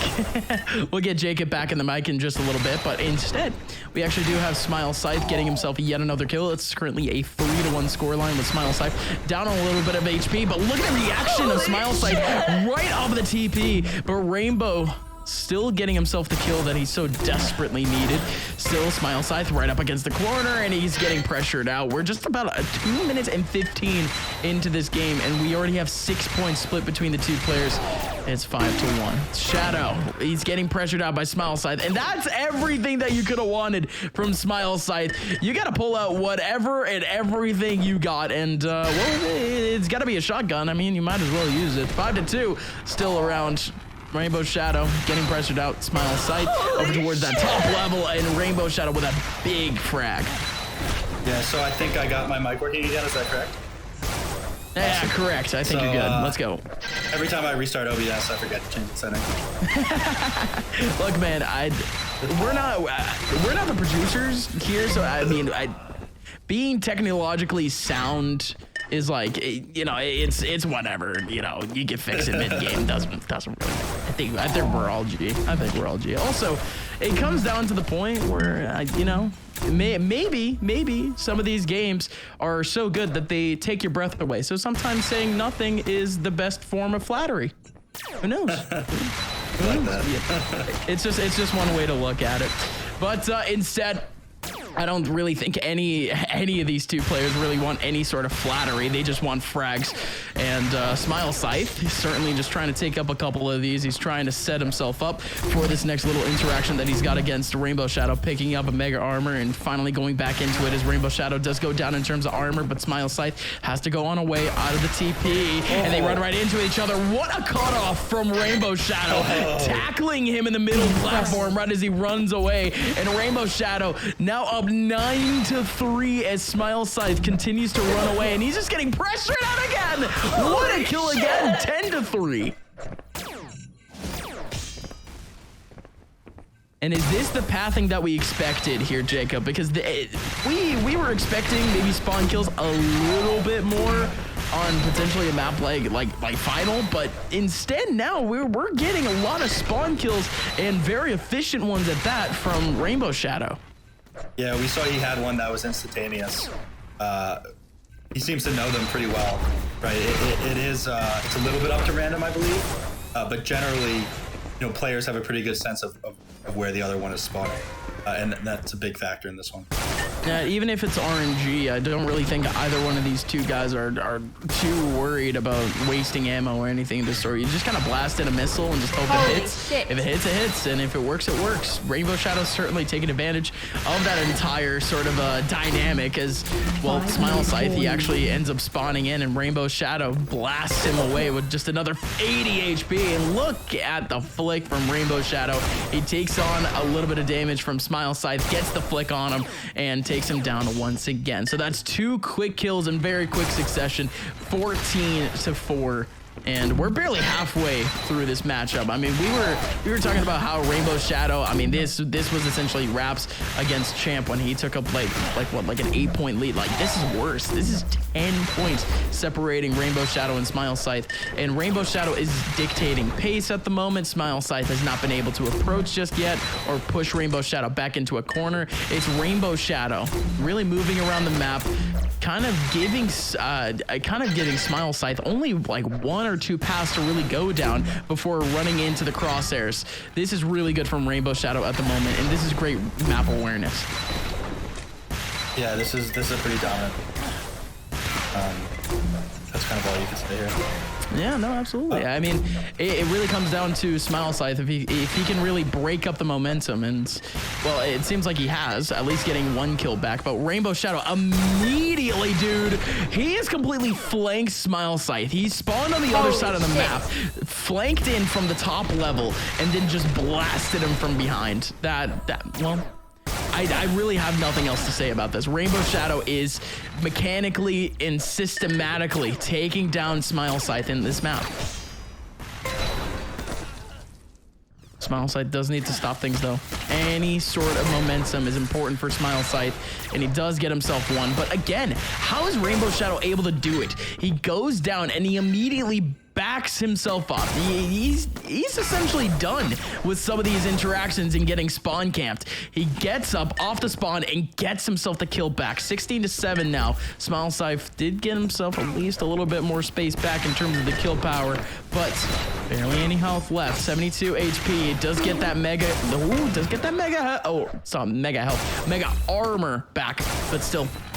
Goes down in a heap, and Rainbow Shadow takes up the mega health, and he goes down actually to Smile Scythe. 9 points separating the two once again with just about 3 minutes remaining. Smile Scythe trying to pressure him out with that Devastator, and ends up working out in his favor with a little bit more HP too, and potentially that spawn camp. But how does he do it? Again, Rainbow Shadow out of his own spawn. Again, Xonotic is all about spawn camping. I mean, not all about it, but a big proponent of the game is spawn camping. When Rainbow Shadow, instead, he throws down the Uno reverse card whenever he dies, and he instead goes for a trade. That is such a good competitive mentality to have, period. Now Rainbow Shadow.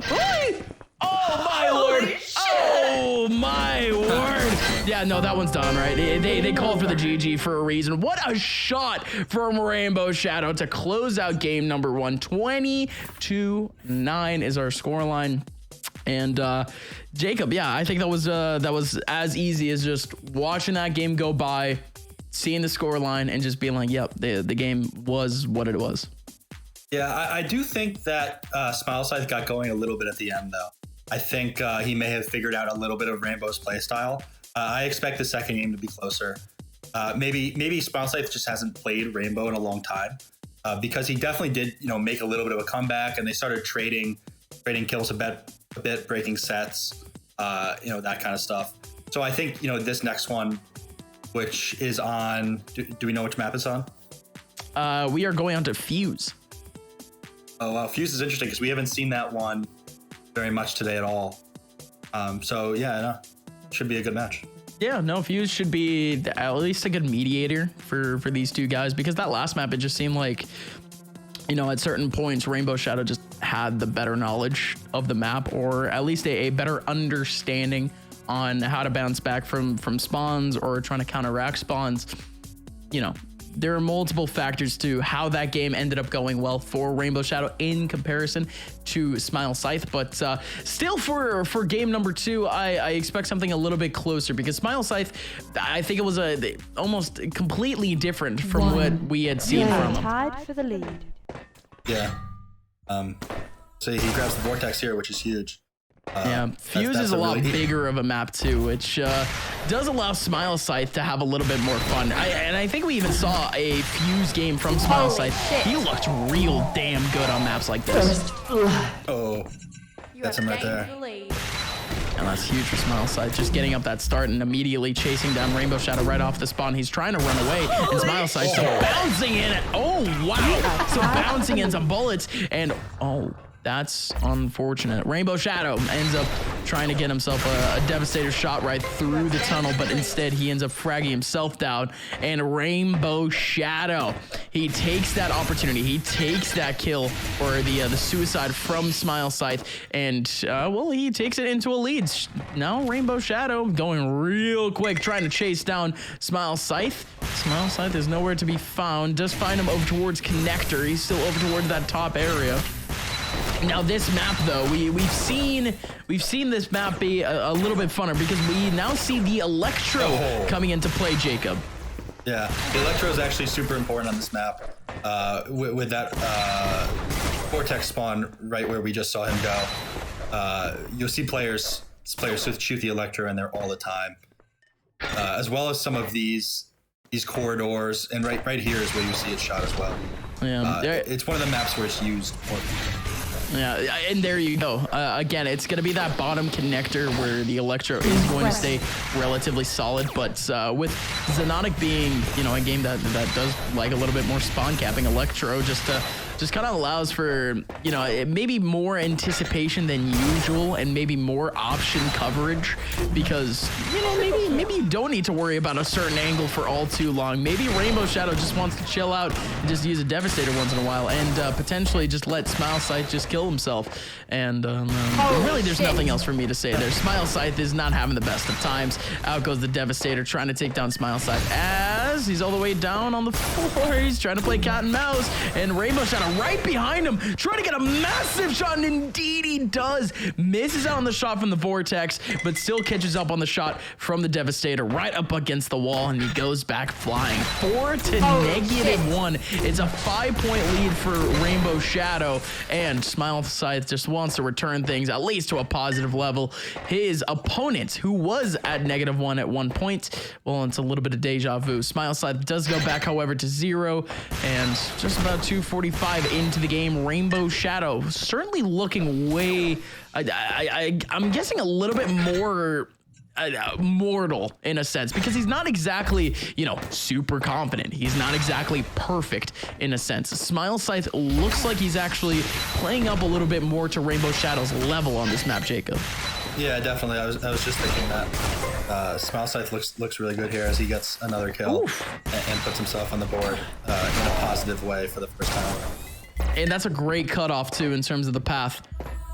Rainbow Shadow had almost no chance, and he was trying to go up for a little bit of a heal, but Smile Scythe just takes him out immediately. Look at the health, though. Smile Scythe, he ends up getting himself that mega health as Rainbow Shadow starts to run away. Smile Scythe right up against the wall, however, can't bounce in a Devastator shot, and goes back. Look at the 180! 180 from crazy. Smile Scythe and knocking down a Rainbow Shadow. That's like a backhand to the face. Holy. Just about 4 minutes in, man, and Smile Scythe, yes, he's losing, but he's looking so much better, and he can continue this reign of terror. Rainbow Shadow, however, does have a whole lot of HP. Smile Scythe, not so much. He does pick up a little bit more HP back, though, from the minis on the ground, and now look at this.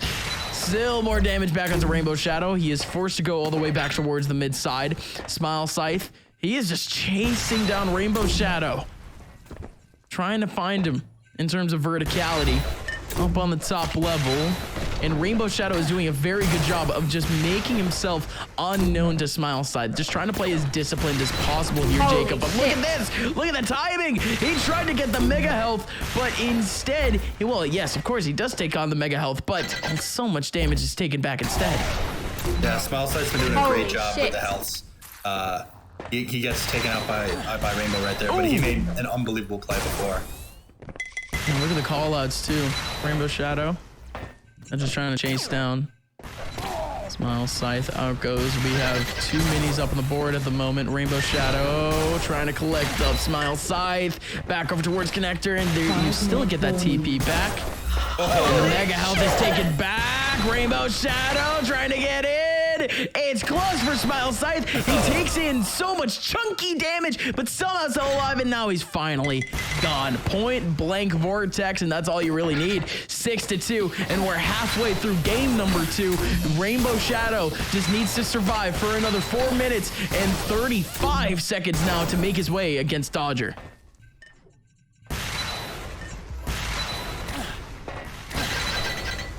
It's just a bit of setup. Smile Scythe back on the lower end, and Rainbow Shadow still coming in. Getting swept up by Smile Scythe. That's a big one for Smile Scythe. He was getting choked out a little bit too. Getting up that mini armor. So up on that top level. Look at this now, Jacob. Rainbow Shadow is starting to just run on away, almost baiting out Smile Scythe into these corners, and he ends up killing himself for it. This is great movement. Yeah. I was just thinking their movements are so good right now. They're moving so fast. It's the most exciting form of Xonotic to watch when they're both moving as fast as they can. Holy shit. It's real good movement. And even then, Smile Scythe, who has looked pretty much the best in terms of good positioning. Rainbow Shadow has been doing a good job of just navigating almost the complete opposite routes that Smile Scythe has been able to take up. And finally, they converge over towards the mid side. It needed 2 very solid shots from Smile Scythe to even get to that point. And, well, it's still 6-3. Things are split. Once Rainbow Shadow ends up getting caught by Smile Scythe, just once, in a very good area, in an optimal spot, this game could get opened up, but that's semantics. That is if and or so. Because Rainbow Shadow, he can just continue to run. He can play this cat and mouse movement as much as he wants. He has 3 minutes and a lead to play with. Smile Scythe, however, just trying to bank in a couple of shots. Instead, that's going to be the mega health back. Great shot coming in from Smile Scythe, but it's not exactly going to finish up a kill. Instead, he's the one all the way down to 25 HP. Is healing up a little bit, but out goes a shot from the Vortex. Rainbow Shadow still somehow not able to take down Smile Scythe. He is still alive with barely any HP, barely any armor, and he is living, Jacob. Smile Scythe now has to just start going on the chase. He has that health, but Rainbow Shadow just doing a good job chipping at Smile Scythe, but just staying disciplined. Yeah, I like what Rainbow's doing a lot here. Someone hit a electro shot for the first time. You've seen a lot of people trying it, but it hasn't really done too much success. And you see the 30-second there. It does a lot of damage if you hit all the shots. Yeah, Electro is mainly, we've been seeing a lot of chip damage from the Electro, but it's never really a kill. It's great for coverage though. It's great for option select, and it's great as just a kind of a get off me type of move. Oh. You cover up one of the paths that you absolutely need, and it ends up working. But look at Smile Scythe now. He ends up getting a big kill, so trying to chase up with that Devastator. Now he just has about 1:40 left on the clock, Smile Scythe. Still chasing all the way over in the mid side, going fast and furious. And Rainbow Shadow, nowhere to be found. Bounces in a couple of electro shots. And wow. My gosh. Because of the electro, Smile Scythe finds him, chases him down, finds him in connector. There goes the TP. Smile Scythe can take him down. Now he puts him within 1. We have just about a minute left, folks. And this could be it. Smile Scythe needs to continue to bank in damage against Rainbow Shadow, as now he just has a minute left. There goes the damage. Rainbow Shadow now just down to about 25-ish HP. Smile Scythe looking like an absolute gauntlet. Just about 120 on him at the moment. Rainbow Shadow still running away. So over towards the back line, Smile Scythe just around the corner, has a Devastator ready, over towards Connector, takes up a TP, goes up towards the top level, Rainbow Shadow down on HP, now, there it is! Smile Scythe takes him down, and Smile Scythe is still very low. Rainbow Shadow trying to run away, but the score is now tied, folks, 7-7. Smile Scythe has completed the comeback, but can he get the kill that's needed? There goes a massive missile. Rainbow Shadow has to run away. He has to run away. He has to get armor. He has to survive. Either that or he has to fight Smile Scythe, who is looking like an absolute beast. 150 health on him, almost full armor. Rainbow Shadow has no opportunities at the moment to really get any space. 10 seconds left in regulation. Smile Scythe blasts in a missile from that top. And now we are in now. 2 minutes left on the clock as we go into overtime. Our first overtime here on this entire broadcast. And it's in the lower bracket. Again, Rainbow Shadow needs to win this one to make his way into grand finals. Smileside needs to win to stay alive. And he ends up getting yet another kill to keep himself on top. Trying to force a game 3. Make it a second. Rainbow Shadow, the task is starting to become impossible. Rainbow Shadow had to run, but he cannot run any longer. Now he's the one that has to chase. Jacob, this is a disastrous scenario where Smileside is just looking incredible.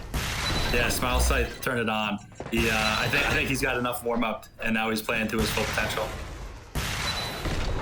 This map in general was a complete warm-up. It almost looked like for a solid like 6 minutes. It was just Smileside just working out the kinks, working out his movement, working on a little bit of aim. And then by the end of things, once Rainbow Shadow eventually fell into his crosshair, it was pretty much a done deal. However, just about a minute left. Rainbow Shadow, if he goes down here, it's pretty much over. And yes, indeed, 10-7 score line. We just have about 45 seconds left here in overtime. And man, oh man, Smileside. I mean, what a comeback. What a push for overtime. He was down 4 points to even get here. And now he's up 3 on top of Rainbow Shadow to close out overtime. What a performance from Smileside. It was just good, fundamental Xonotic. Yeah, he's really got good movement. It's really impressive to see. It actually is Dodger-esque. I understand why everyone's hyping him out so much. He's unbelievable. Yeah. Ooh, Rainbow Shadow. Over toward that top ramp. He's just trying to get any sort of little damage going, but that's essentially going to be it. 12 minutes have gone by, and Smileside is going to be moving on into a game number 3, forcing it through. And yeah, Smileside, you mentioned his movement is it's what he preaches, right? He's actually practicing what he preaches. This guy's movement is absolutely insane. Yeah, so he's a movement enthusiast, according to our producer. A movement enthusiast. Yeah, so he has a YouTube channel that you guys can check out where he goes over movement tips, I believe, in lots of different games. So, I mean, movement is probably, besides aim, the most important thing in all games. So, I mean, playing smart is also important.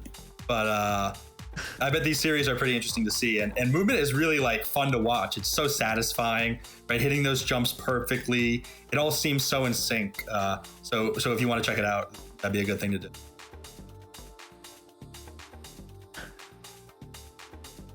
I think that's a you thing, Jacob.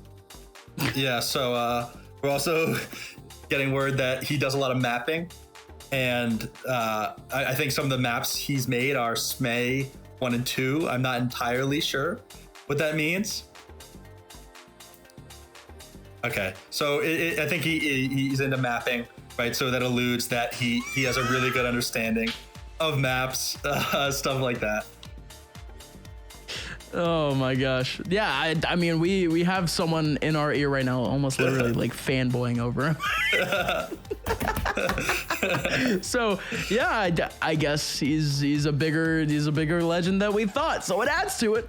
It adds to the legend. And well, we've been setting this up, like literally who can beat Dodger, like who can do it, and maybe he can. I mean, this losers finals is almost literally just a battle of who is most worthy to just to fight against him. Yeah. Who has that potential? Who has the better movement? Who has the better mechanics? And who is better well-rounded to even take away a game from that guy? It's a best of 5 for the grand finals, but it's a BO3 to close things off. We are moving right into the map of DZ, and in we go, folks. Rainbow Shadow currently on that front line in terms of damage, getting in a little bit right onto Smileside. But man, oh man, as we head into this one, I always felt like this would be a lot tighter of a scenario, but because of the teleporters, this game just becomes a little bit of like, it's like a middle school prom. One side is yours, one side is mine. I'm not exactly going to move. If you move to my side,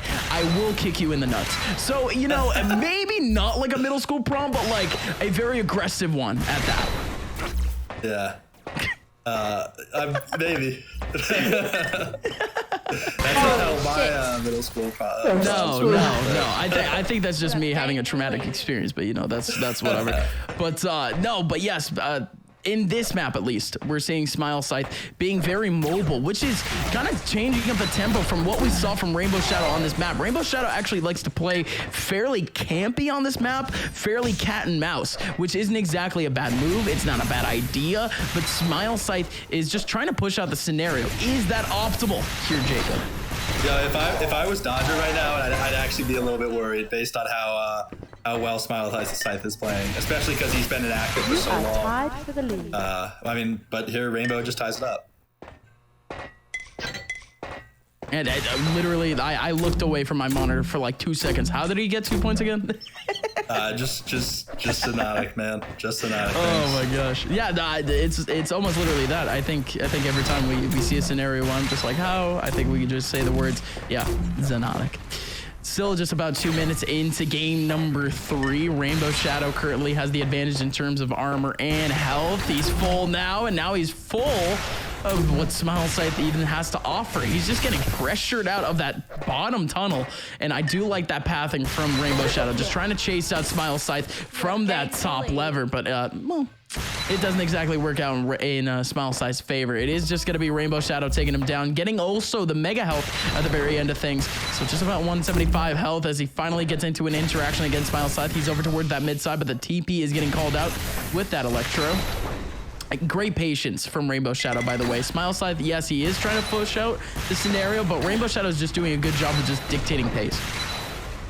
You are tied for the lead. But Smile Scythe comes right back. Ooh, look at those shots, though. I mean, Smile Scythe, even at that lower ground, I don't really know how he's able to do it, but just those Devastator curves, Smile Scythe is doing such a good job, an elegant job at that. Just having very, very good precision around these long, winding corners to even just get some chip damage onto Rainbow Shadow. Very well done from Smile Scythe thus far. But, of course, it's going to be the HP that's an issue. Yes, you have the chip damage, but, well, you do have the mini healths here and there, and Rainbow Shadow ended up getting just a little bit more than Smile Scythe. He ends up winning that last interaction, and oh man, the fade away from Rainbow Shadow as he starts to get into the back hall. And just like that, Rainbow Shadow has a 2-point lead. Yeah, he does. That last shot was crazy. Did he shoot him with the Devastator there? Yes. That was quick. Yeah, like very quick and very, very good. Like I said, a fade away, and it barely hits up against that wall. Yeah, he just did hit 2 crazy shots there. And if he continues to do so, he has a hot date with Dodger over in the grand finals. Do we know if there's going to be a map advantage for the player that ends up getting for of course Dodger? Does it get a 1-0 start for grand finals? So no, they don't have a map advantage, but what they do have is a pick advantage. Okay, all right, cool. So basic, best of 5 coming up after this, but of course Rainbow Shadow currently in the lead. If the score stays the same, he would have to face up against Dodger. But let's see how this really acts out, because this is one of the awkward kind of gray areas that we see ourselves on this map a whole lot. Why is that, Jacob? Why do players just kind of want to play a little bit more to themselves on a map like this? I just think because the teleporters, you can get places so quickly and get caught off guard. What was that? That was quite a bit of a trade. Literally, both players just killed themselves. That is wonderful. Holy. So Rainbow Shadow killed himself, Smile Scythe killed himself. Now it's just down to a 4-2, and it doesn't really matter. I mean, the gap is still there, but I think you're absolutely right, Jacob. I just think that these corners, man, not only is this the teleporters, but it's the combo opportunities. Did you see that from Rainbow Shadow? 2 quick kills, and one of them just being one of the cleanest kills that we've seen from them in this best of 3. It's just a very quick blaster 1-2 combo with the Devastator, and now he can just continue to just run away, and there you go. He can get HP back. What an escape from Rainbow Shadow. But finally he gets him. Yeah, no, he escaped, but not for too long. We're just halfway through this map, and again, this is the same exact point where Smile Scythe finally bided his time, finally got himself back into the game, but he just needs that start. Rainbow Shadow just trying to find a little bit more HP, and Smile Scythe, he did get the kill that he absolutely needed, but now he has to deny Rainbow Shadow any sort of HP. He has to deny them the opportunities from getting away from this interaction, and it's working out in his favor. Rainbow Shadow, what? 1 HP! Rainbow Shadow is still alive! Smile Scythe was tracking him down that entire time. The entire time, Rainbow Shadow, he was the one trying to run away. He was the one getting aggressive. He was the prey. Smile Scythe is now the prey. Now it's completely different. Rainbow Shadow is now the apex predator on this server. And look at him go, 8-3. Well, I bet Dodger's spectating via the server, so maybe not on the server, but certainly in this match. Okay, maybe just the map. Rainbow Shadow can keep going though. 100. Armor and HP, and out goes a great TP from Smile Scythe, and there you go. Nice little combo, 8-4. So there's a ton of time here, right? And Smile Scythe's really got the advantage. Oh, that's wonderful. Yes, a whole lot of time remaining.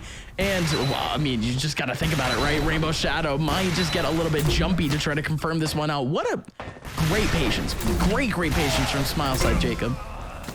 Yeah, and he's doing exactly what he needs to do. He can't really die again, but he's got to play it cautious. He only needs 3 kills, and we know 3 kills can come pretty quick. This map may actually slow that down a little bit because of the TPs, but I think it may be harder to spawn trap. But he doesn't need to rush here. Oh, Smile Scythe. Okay, I love... No way, no! I was about to say, I love the patience for Smile Scythe, but he just kills himself right in front of Rainbow Shadow. So unfortunate. And now Smile Scythe, he's down to 12 HP, and he just gets pressured out by Rainbow Shadow. In the span of 15 seconds, Smile Scythe loses out on 2 very, very crucial points. And Rainbow Shadow is now up by 5. Just about 1:45 left. This is massive for Rainbow Shadow. And he is on the doorstep. He is knocking down the door of Dodger at the moment, trying to get there. And finally, Smile Scythe, you can't really compete any longer. It's 10-4, 6 points separating the two. It's a very, very tall task. And Rainbow Shadow, he can close it out right here, essentially, and he does. 11-4 in Smile Scythe. He knows that he's gonna have a tough time taking this on, and Rainbow Shadow knows that he can start doing a little bit of a dancey dance. His happy dance for now. Until at least he faces up against Dodger, then I wouldn't be too happy, I'll be completely honest. Holy shit. Yeah, no. Really savor these moments, you know, savor this moment of victory for now. But, you know, I think that, again, semantics, who knows? Rainbow Shadow could eventually take a round or two against, against Smile Scythe, but that's a little bit unfortunate. Yes, it is going to be an FF, but a very awkward finish to things. But Rainbow Shadow ends up taking it away, 12-5 score line in for game number 3. Well done, at least. Good tries from Smile Scythe. He made a very deep racket run, and honestly, very, very entertaining play, because we saw this guy and we were just like, okay, he's an OG, and let's see what the old man's got. Let's see what he has to offer, because if he's a connoisseur of the game, if he is a connoisseur of the mechanics of Arena FPS, surely, no matter what Arena FPS he's in, he's surely up to take a fight. And indeed he did. He ends up getting himself 3rd place. Jacob, expected, yes or no? You know, yeah, I expected him to do well. Like, definitely in the top 4. Right. Clasps performed really well too. We kind of expected that. But, you know, I didn't really know what to expect with Smile Scythe. This may actually be the first time he's participated in a Zen Sports tournament. He may have participated in one, but I honestly don't think so. So it's really great to have him. He's an awesome player. I've talked to him a little bit on Discord. And, you know, hopefully we can get him keep playing in tournaments and only up the level of competition for these events, because Xonotic when you got good players, it's a lot of fun to watch.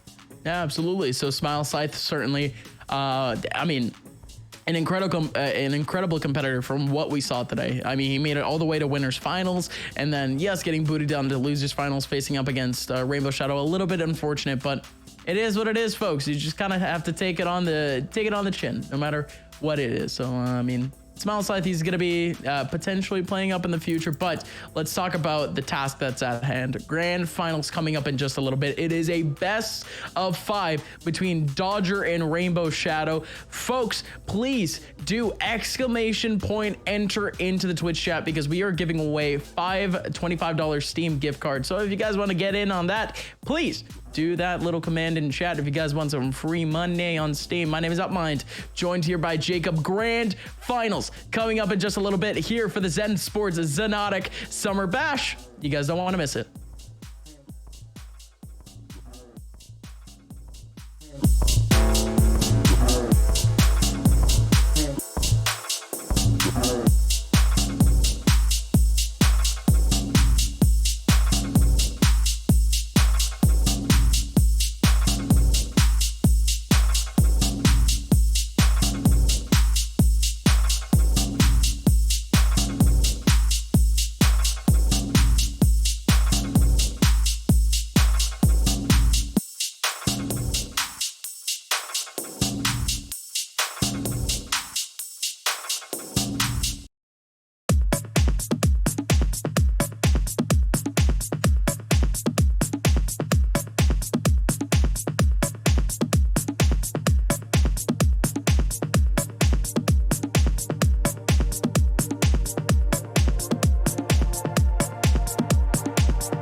Welcome, welcome, welcome. It is the Zen Sports Summer Bash.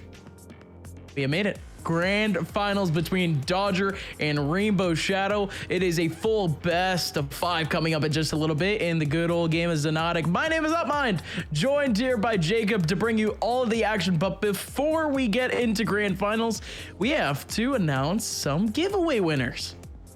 Yeah, so this is the last of our Steam gift card giveaways, right? So we have 5 more winners, and all of their names I can read on stream, right? So we've got Rarify, we've got Fart Holder, we've got Alec Pixie, we've got Thanks for the Follow Again, and then we've got Lawbreakers, right? So you guys just message me on Discord, message Zen Sports on Twitch. Probably messaging me on Discord is the best way to do it, but I'll get you hooked up with those Steam gift cards this weekend.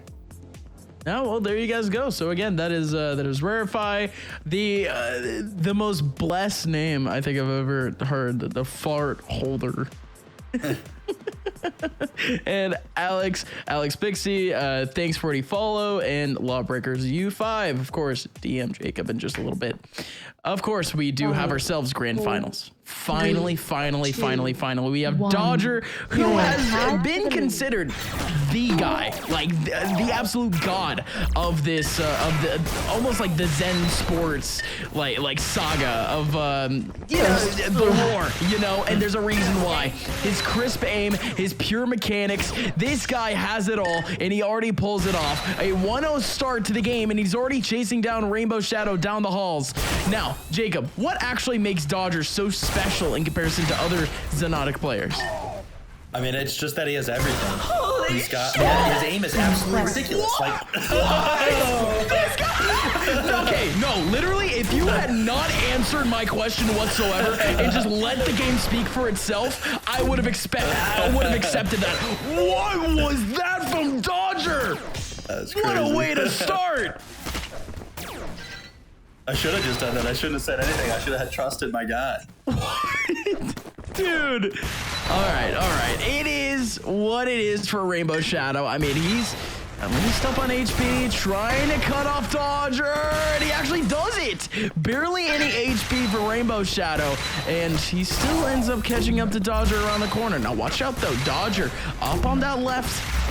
Oh, up in the left hall, but even then, Rainbow Shadow out and away through the TP, just trying to get a little bit of HP to try to fight back against Dodger, but Dodger just got himself a whole lot of armor. That's at least the mega armor under his belt, but Rainbow Shadow has nothing. He has almost literally nothing. He has a couple of minis down the corner, but Dodger goes on in point blank range with a vortex, gets him, and he gets himself a second. Dodger going nuts. Triple kill. Oh my god! He does it again! 7-1 scoreline, and Dodger pulls off yet another major flick.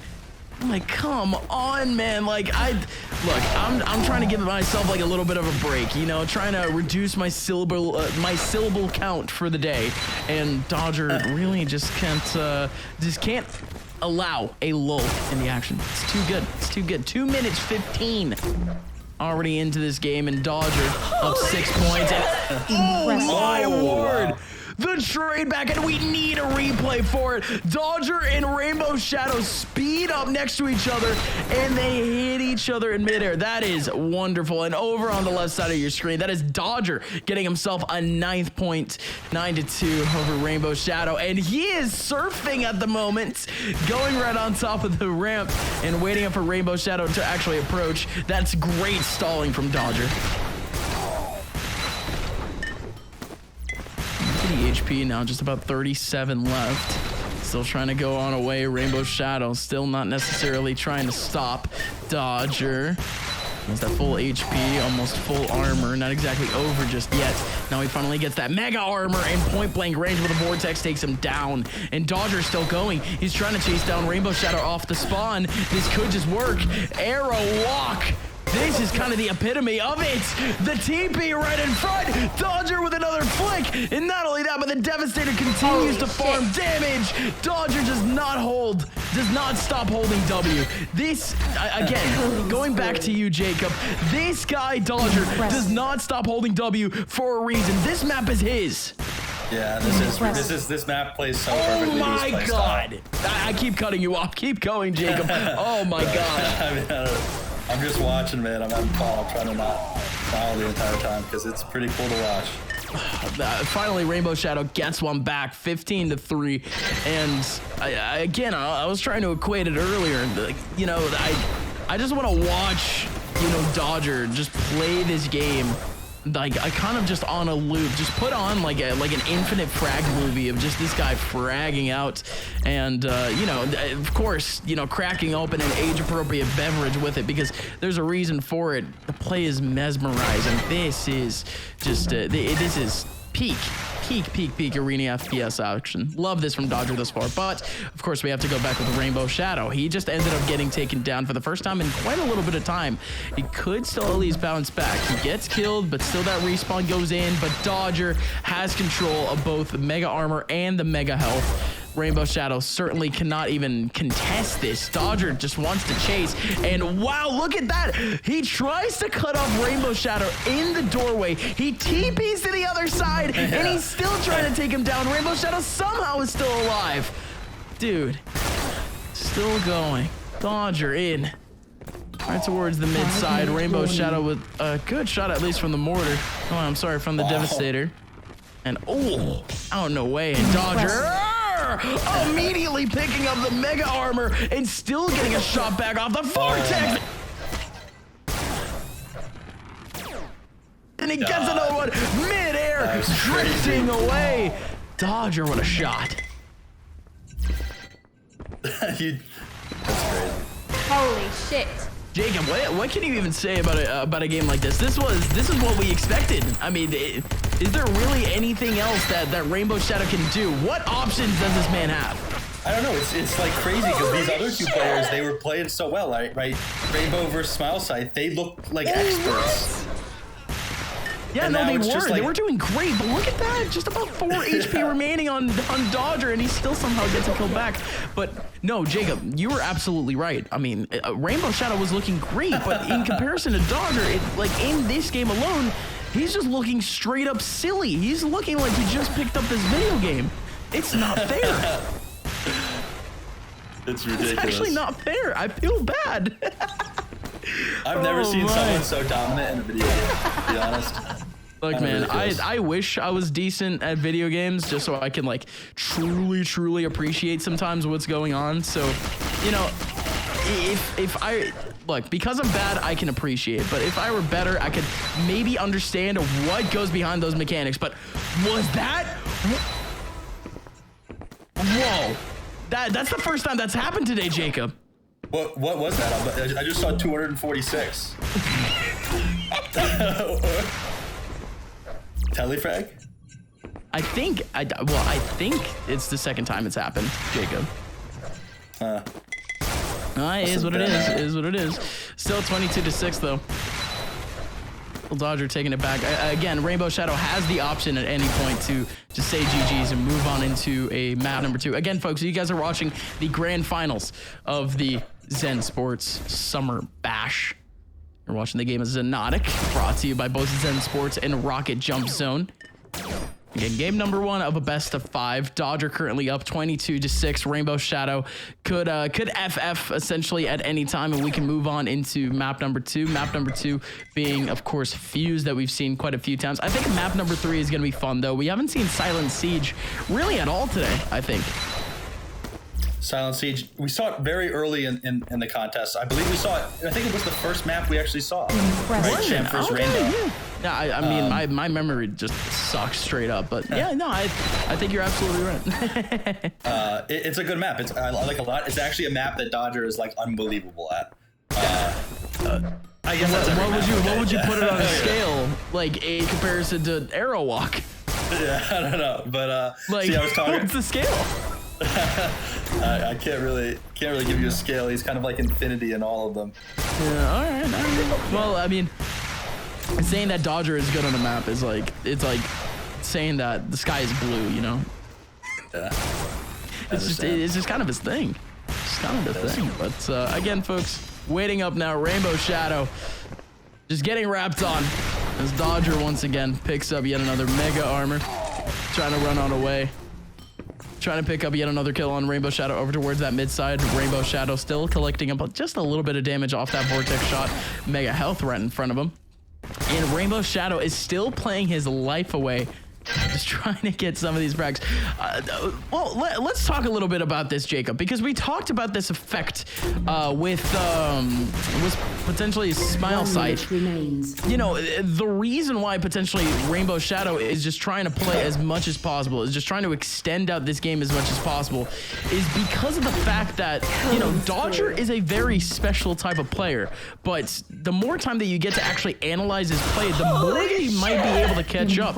Is this Rainbow Shadow just going through the motions so he can try to readjust in game 2? I mean, it must be. It is a 20-point lead for Dodgers, so I don't think Rainbow believes can still win this one. I would hope not. I mean, if he does, that's great competitive spirit, but Dodger is literally hitting clips as, you know, as the game is literally dying. Yeah, I don't know what you expect to do with Rainbow Shadow here. Like, it's just a ridiculous. Oh, of course we have like an instant replay of this. Oh my gosh. Yeah, Dodger. Yes, he's looking for the 30 bomb. He had a 30 bomb a little bit earlier on, but it might not happen. It would have to be a buzzer beater here, but it's not going to happen. 29-6. And yes, Dodger takes up map number 1. Our second map is going to be Fuse. Does that really change anything here, Jacob? No, I really don't think so. I think, I mean, it adds the possibility of the Electro, but Dodger's always been good with the Electro too. I mean, this is kind of just tough, right? This is when we run these Xonotic tournaments, this is where we end up. You know, a lot of the early games are interesting. The semifinals are always great. The losers bracket final, and then you got to face Dodger. So, you know, I love watching him.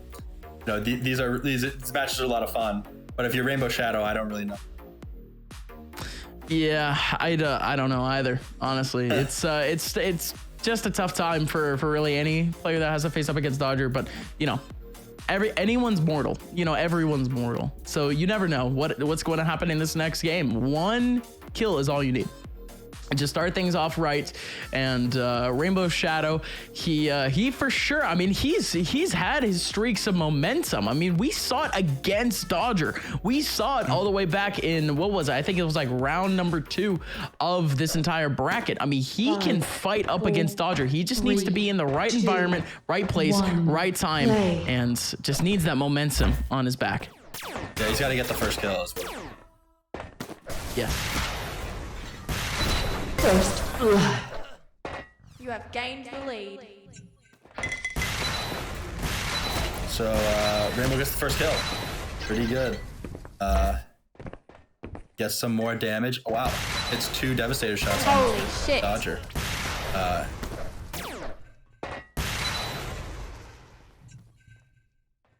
And he takes a lead, 2-0 lead. Wow, so we're waiting for Upmind to refresh OBS. I think I'm back. We were trying to figure out what's going on with the audio delay, and we should just be fine. But yes, this is amazing. Rainbow Shadow currently up 1 on Dodger, as Dodger just got himself like literally the momentum-making flick. Could be able to get a little bit more, though. He's on a whole lot of HP, a whole lot of armor, and Rainbow Shadow just runs into a brick wall. That's another big one for Dodger. Dodger just trying to read out the scenario over towards that top left hall, but not going to be able to find the kill. Instead, it is Rainbow Shadow biding his time, and it's Dodger taking most of the control over towards the mid side. He just collect up that mega health, and they run right into each other. There goes Rainbow Shadow, and he just gets pressured up against the corner. That lead that was in the hands of Rainbow Shadow is gone in an instant. And not only that, but Dodger continues his reign of terror. Still 3-1 as Rainbow Shadow He meets his ultimate demise to his own weaponry. Hate to see it though, but you do have a pretty tight gap over towards Connector that could have been exploited by Rainbow Shadow. Instead, he's trying to go up towards that top level. Every single piece of utility is still on the board. You have the mega health, the mega armor, and Dodger trying to fight Rainbow Shadow right off of spawn. And Dodger just continues to roll. Rainbow Shadow still over towards that back line. That still taken back. Mini armor is still there. The mega health is about to get charged up, but even then, Dodger just collecting up yet another insane frag. And there he goes again. A Rainbow Shadow over in mid. He does have that control, could potentially get up that mega health. Dodger actually gets blasted back by himself, but Dodger immediately on his way to getting the mega health, snags down Rainbow Shadow.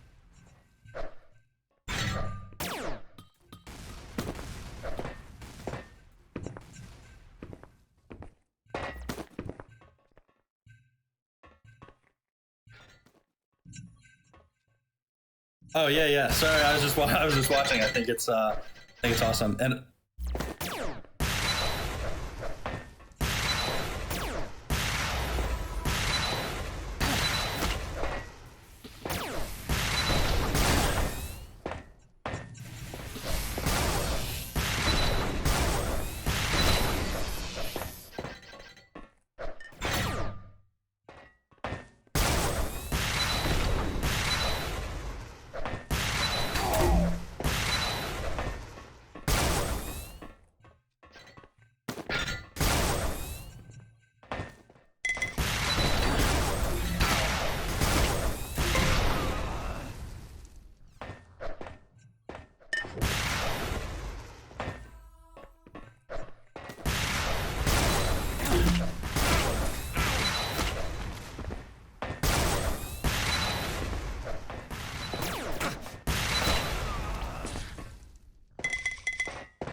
Impressive.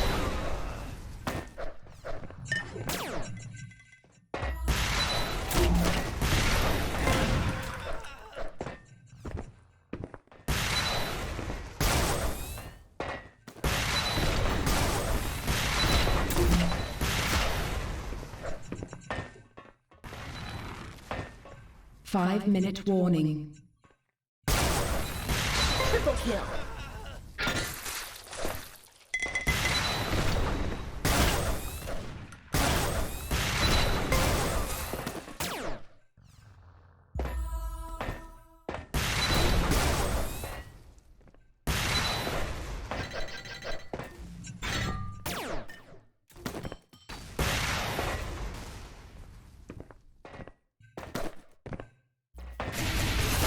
Killing spree.